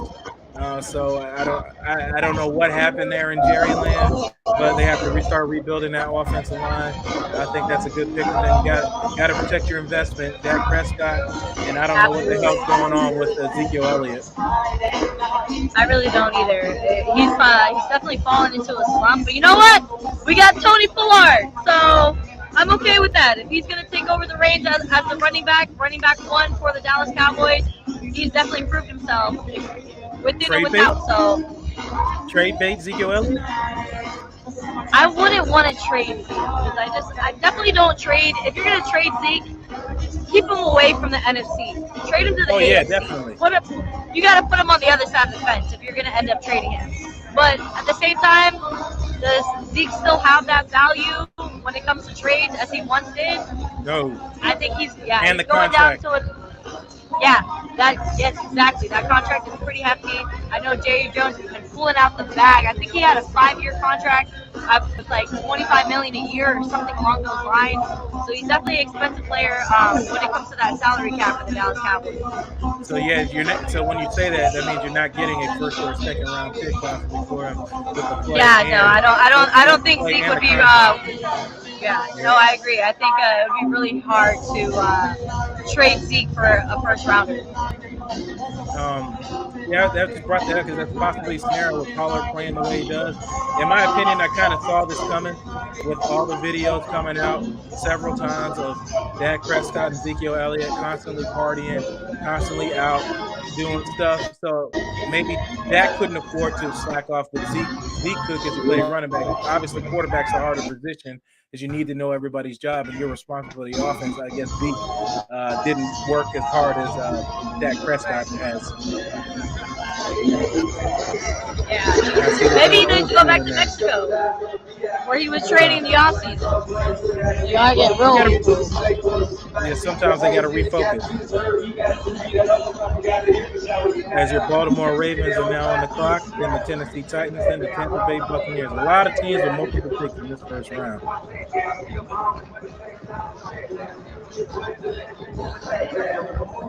The question is, does Wyatt or the defensive tackle go? Let me check the draft board right now on NFL's website.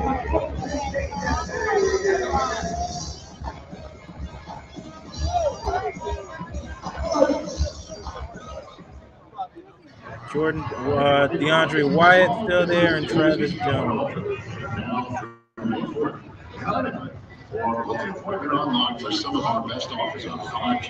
Carry-on Winfrey is a guy who visited the Tampa Bay Buccaneers that was a Senior Bowl standout, a guy that is very versatile and is a great pass rusher. But I don't see him going at 27. I see him going later on. The first round is about to start.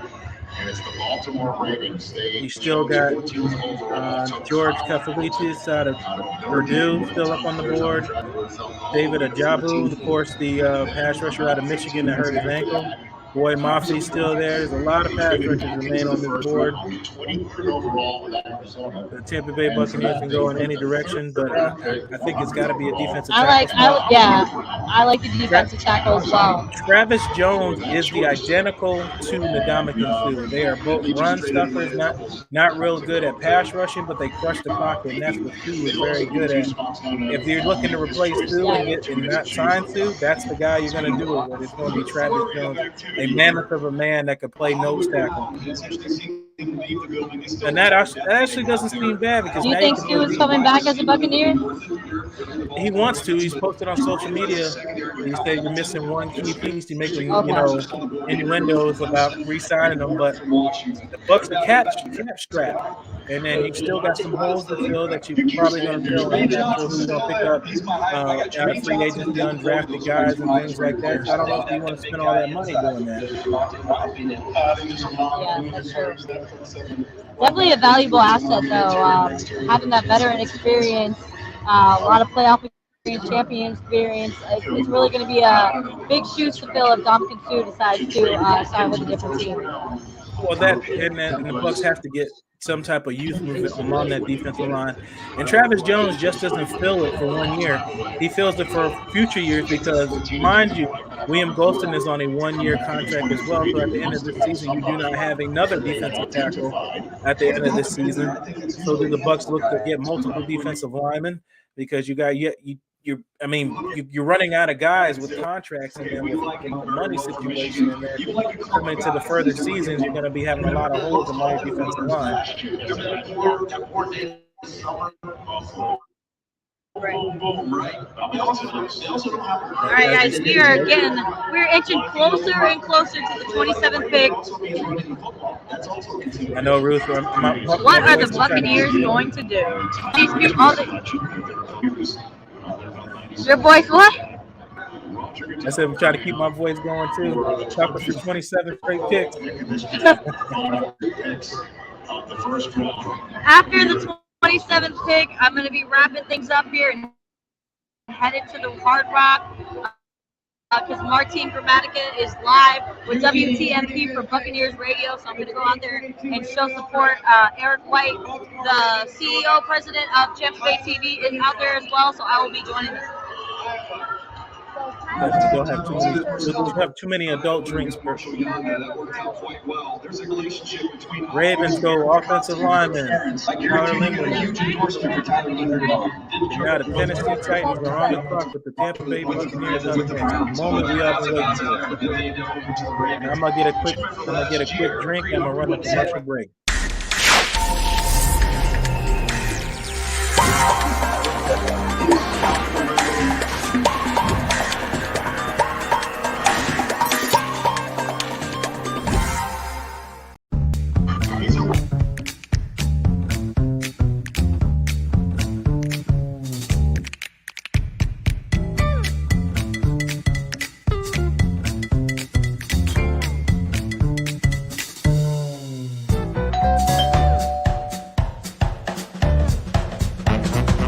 You having a huge party?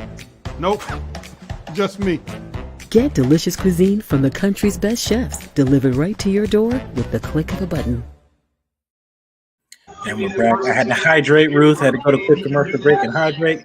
And then get him out of space. Here's a glimpse of some of the athleticism that he has. Yes, that's right. Now the sun is around here, like screen game, the Baltimore Ravens. keeping everybody hydrated. He brings. We'll give them a break. We'll let them hit. Down here at the Ravens in James Stadium. I gotta check the temperature. Well, that's good. It's not all hot and muggy out there. You know how Florida gets. I mentioned the wrestling. How about Tristan Wirfs? Let's hear some more from Jason Light coming in. Yes. It's actually cooling down. So yeah, that's you always want to upgrade your trenches. It's a position that will continue. Talk about some of those perceived needs. Defensive tackle, you want to get younger there, I would assume, right? Can you just talk about where you sit with the defensive tackle position as it stands right now without Sue? Well, we obviously think very highly of Vita, Will. We think Nacho's a very good player. Excuse me. And we've got some good young guys that we've had in here that we feel pretty good about, have a chance to ascend and get better. So yeah, you always want to upgrade your trenches. It's a position that we'll continue to look for, but we've had the draft. We have a period after the draft. There's still trade deadlines not for months and months away. So there's different avenues and different paths that we can take to upgrade there and upgrade our depth and get more players in there. How surprised were you of Ali Marpet's retirement, and does that affect your draft choices at all? First of all, very happy for Ali. Had an unbelievable career, and we all have the utmost respect for him, and I'm glad that he staying in the community here, and he's always going to be welcome here. Initially, I don't want to say shocked, but initially a little surprised. But now knowing Ali and the conversations we've had, and certainly understand and respect his decision, and it did a little bit. That's why we went and traded for Shaq Mason, and we feel really good about Aaron Stinney having that playoff experience that he had when we won the Super Bowl, and Nick Leverett and Robert Hainsey, and we've got some good players that we thought had been doing some good things early on in their career there, that there's going to be a lot of competition, but it did initially, and I think the first step was trading for Shaq. That was a solid question, Ruth, that you asked him about the retirement of Ali Marpet. Yeah, shout out to Eric White. Yeah, shout out to Eric White for helping me get some questions together before heading to the Jason Light press release. But yeah, I asked him about the whole Ali Marpet situation, and as you guys heard, he was surprised, but he's very happy for Ali. Ali is still being a very active person in the community, so he's happy for his future. I mean, he brought him a championship, and he helped with that whole the Super Bowl win in Super Bowl 55. So, best of luck to Ali in his future. But I was hoping that when Tom Brady announced that he was unretiring, that maybe Ali was going to be, persuaded to come back as well. But I understand with those concussions and the injuries that pile up, the toll that it takes on your body to be an NFL player, that it's definitely not something easy. And to have longevity in life, sometimes you just got to protect your body, and you got to do what's best for you. Absolutely. When you talk about things to the brain, boy, I can't tell you how many times I've heard ringing in my head from constant hits, and who knows how many concussions I had. But I kind of figured Ali Marpet would hang it up when he was out for an extensive time for a concussion. Probably scared him a bit, and he took it seriously. I mean, when you talk about that, just makes me think of Luke Kuechly and how long it took him after multiple days of lifting for concussions and stuff like that. And you're right, it's not just about longevity of life; it's about quality of life, and you want to have time to spend time. If he's got kids and things like that with your family in the future, and he has nothing else to prove. D3 guy now. Coming winning the Super Bowl, and the Jets traded out, and the Jets just traded up to the 26th pick, and now we're collecting. Jermaine Johnson. Pass play. I was wondering how long he would fall. Wow, look at the fresh pick he's got. I did not think there was a chance in a million years that they would come away with 3 top 9 players, at least as I see them in this draft class. Robert Saleh putting his stamp on the Jets. I mean, you take it off. Jermaine, styling, and profiling as he looks at. This guy is a football player, right? He's not just a defensive guy. He's physical. He's a I marked this when I was looking at him. 70 tackles. Well, here we are. Hey, you know what's next?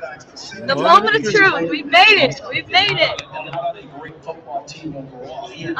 Right along from names that we still got on the board. That the Tampa Bay Buccaneers might, pull up that list to see what we got on the board. To see, what position would you like me to go just by top grade, or would you like me to go by position?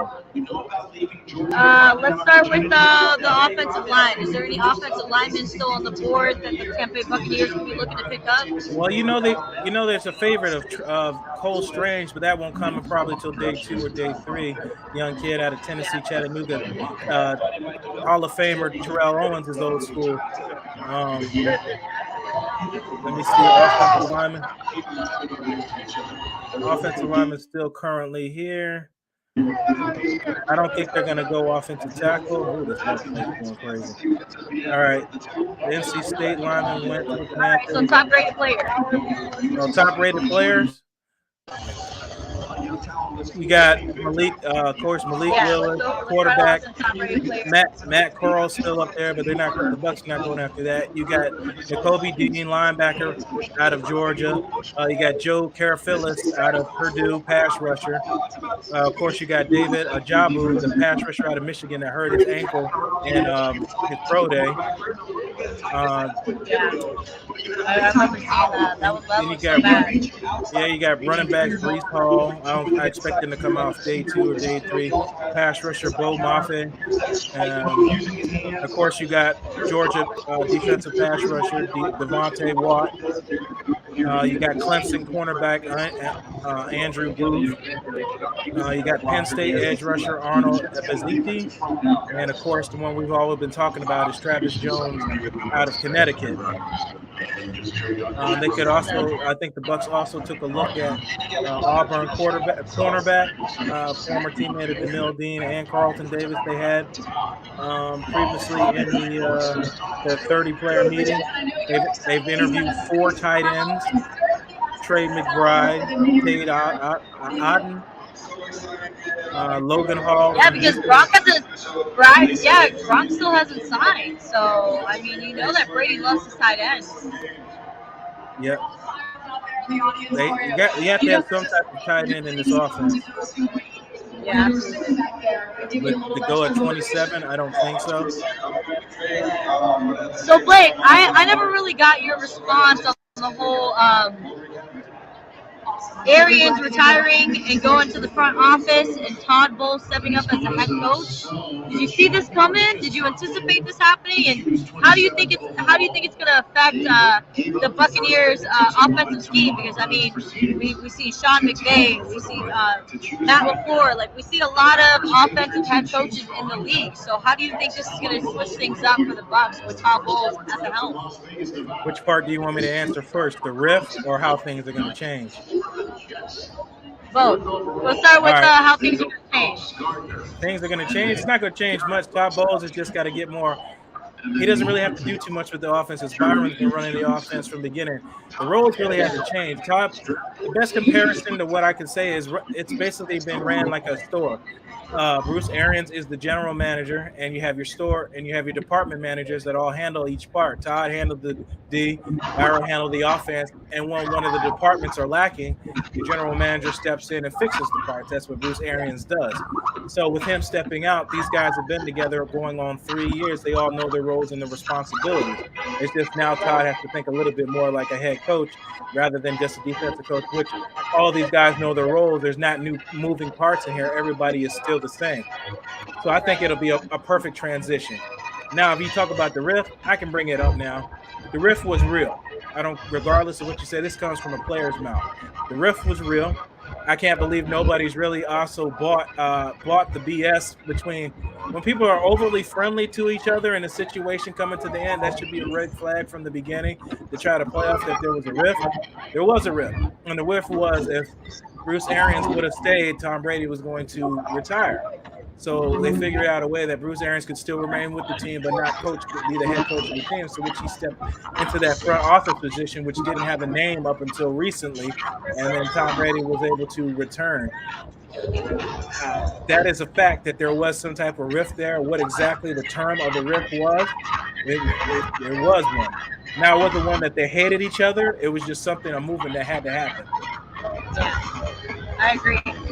I mean, Bruce Arians, called out Tom Brady a lot, put him on the spot to the media, and I mean, a player of that caliber, it's things that you just don't do. And Bruce Arians has that old school mentality, and he just wasn't catching up with the time. So now that Bruce Arians is going to be in the front office, we're going to see they what just traded out of the pick. I'm sorry to cut you off, Ruth. Did they just trade out of that pick? Did they? Oh, I'm pulling up. They just traded out of the 20. I called it. I told you. Yep. I called it. They just traded out of that pick. Jacksonville Jaguars have moved up to the 27th pick overall. Wow. With the Jacksonville Jaguars. So the Tampa Bay Buccaneers do not have a pick in the first round, so they are trading back to collect more draft collateral. Wow. This is incredible. So you will not see their pick. Well, their pick's not happening. Sorry, guys. Sorry. We appreciate it. Tampa Bay Buccaneers has traded out of the first round. They are no longer picking on number 27. Yo, people are mad. They're not picking. People are getting angry. It's time to get drunk, I guess. All right, well, the stadium is going to start emptying out with the news of the Tampa Bay Buccaneers trading out the 27th pick. They're now getting later draft picks, more draft capital for later on rounds, but they're not going to be picking in the first round. Yeah, I agree. Yeah, just like Connor told us earlier, that Bucs fan that we got to speak to. He said, I think the Buccaneers should trade out in the first round, collect more draft capital, and make some have more picks later on in the draft. I mean, at the same time, when did Brady get drafted? 6th round, 199. So you never know. Here's the facts of the trade. The Bucs didn't have a 5th or a 6th round in this pick. So what they have done now is they have the 33rd pick, which is the first pick in the 2nd round. So the Bucs start the day off tomorrow with the 33rd pick. Then they have the 60th pick, then the 91st, then the 106th, then the 133rd, then the 180, plus 2 7th round picks. So the Bucs will have a chance to not just find a star at the top of the 2nd round, but to still build your team with the later picks. So this is the best pick for them, regardless of how anybody feels. There was no stud still sitting there, but they get to build their team. Yep, I agree with you. I think it's going to be beneficial for the Tampa Bay Buccaneers roster, and the Jacksonville Jaguars are now going to be selecting the 27th pick. I think that's going to be the 2nd pick for the Jags, or is it that the 3rd pick for the Jags in the first round? I believe that's the 3rd pick for them. That's the 3rd pick in the first round. They had the number 1 pick, and then they were also early in the first round as well. So the Jacksonville Jaguars select linebacker Devin Lloyd from Utah is going to be a Jacksonville Jaguar. He is picked 27th overall. He is the best comparison to Levante David I saw in the draft. Yeah, I agree. Ruth? So what does that mean for our live stream now? Well, I mean, we're gonna wrap it up. Yeah, we can wrap it up. Ruth, you want to give your wrap it up? You can go to the hard rack now and rack it up. Yo, rack it up on the blackjack table. That's what I'm talking about. Oh my God. I love blackjack, so I'm going to go roll the dice and see how that goes today. Thank you guys so much for having us on. This is the NSPN Champa Bay live stream for the draft party. I am here live at the Raymond James Stadium for the Miller Lite Draft celebration. There's not going to be much celebration for the Tampa Bay Bucs tonight because they have traded out of their 27th pick and now have later picks, and they start the day off tomorrow. So we will see you guys tomorrow night. Yeah. What's your final thoughts for tonight, Blake Anthony? It happened. What should have happened happened. They traded back and picked up more picks. They didn't have a 5th round. They didn't have a 6th round. Now you have multiple picks. 2 of them are not far apart, plus more in the later rounds. And this draft is full of later round guys. This is actually my favorite part of the draft, the back half of it. And I'm going to try to have a bunch of good stuff going on. I'm not sure what your availability is coming up, but I'm going to try to have Levante coming on being now. He was picked in the 2nd round of the draft when he was picked up in 2010 draft. Let's see what he's got to say about being picked in the 2nd round. All that and more right here on NSPN Champa Bay TV. All right, we're over now. Make sure to follow us on social media and hit that like and subscribe button, and make sure to stay locked in with NSPN Champa Bay TV. This is Ruth the Truth and Blake Anthony. You guys have a great night.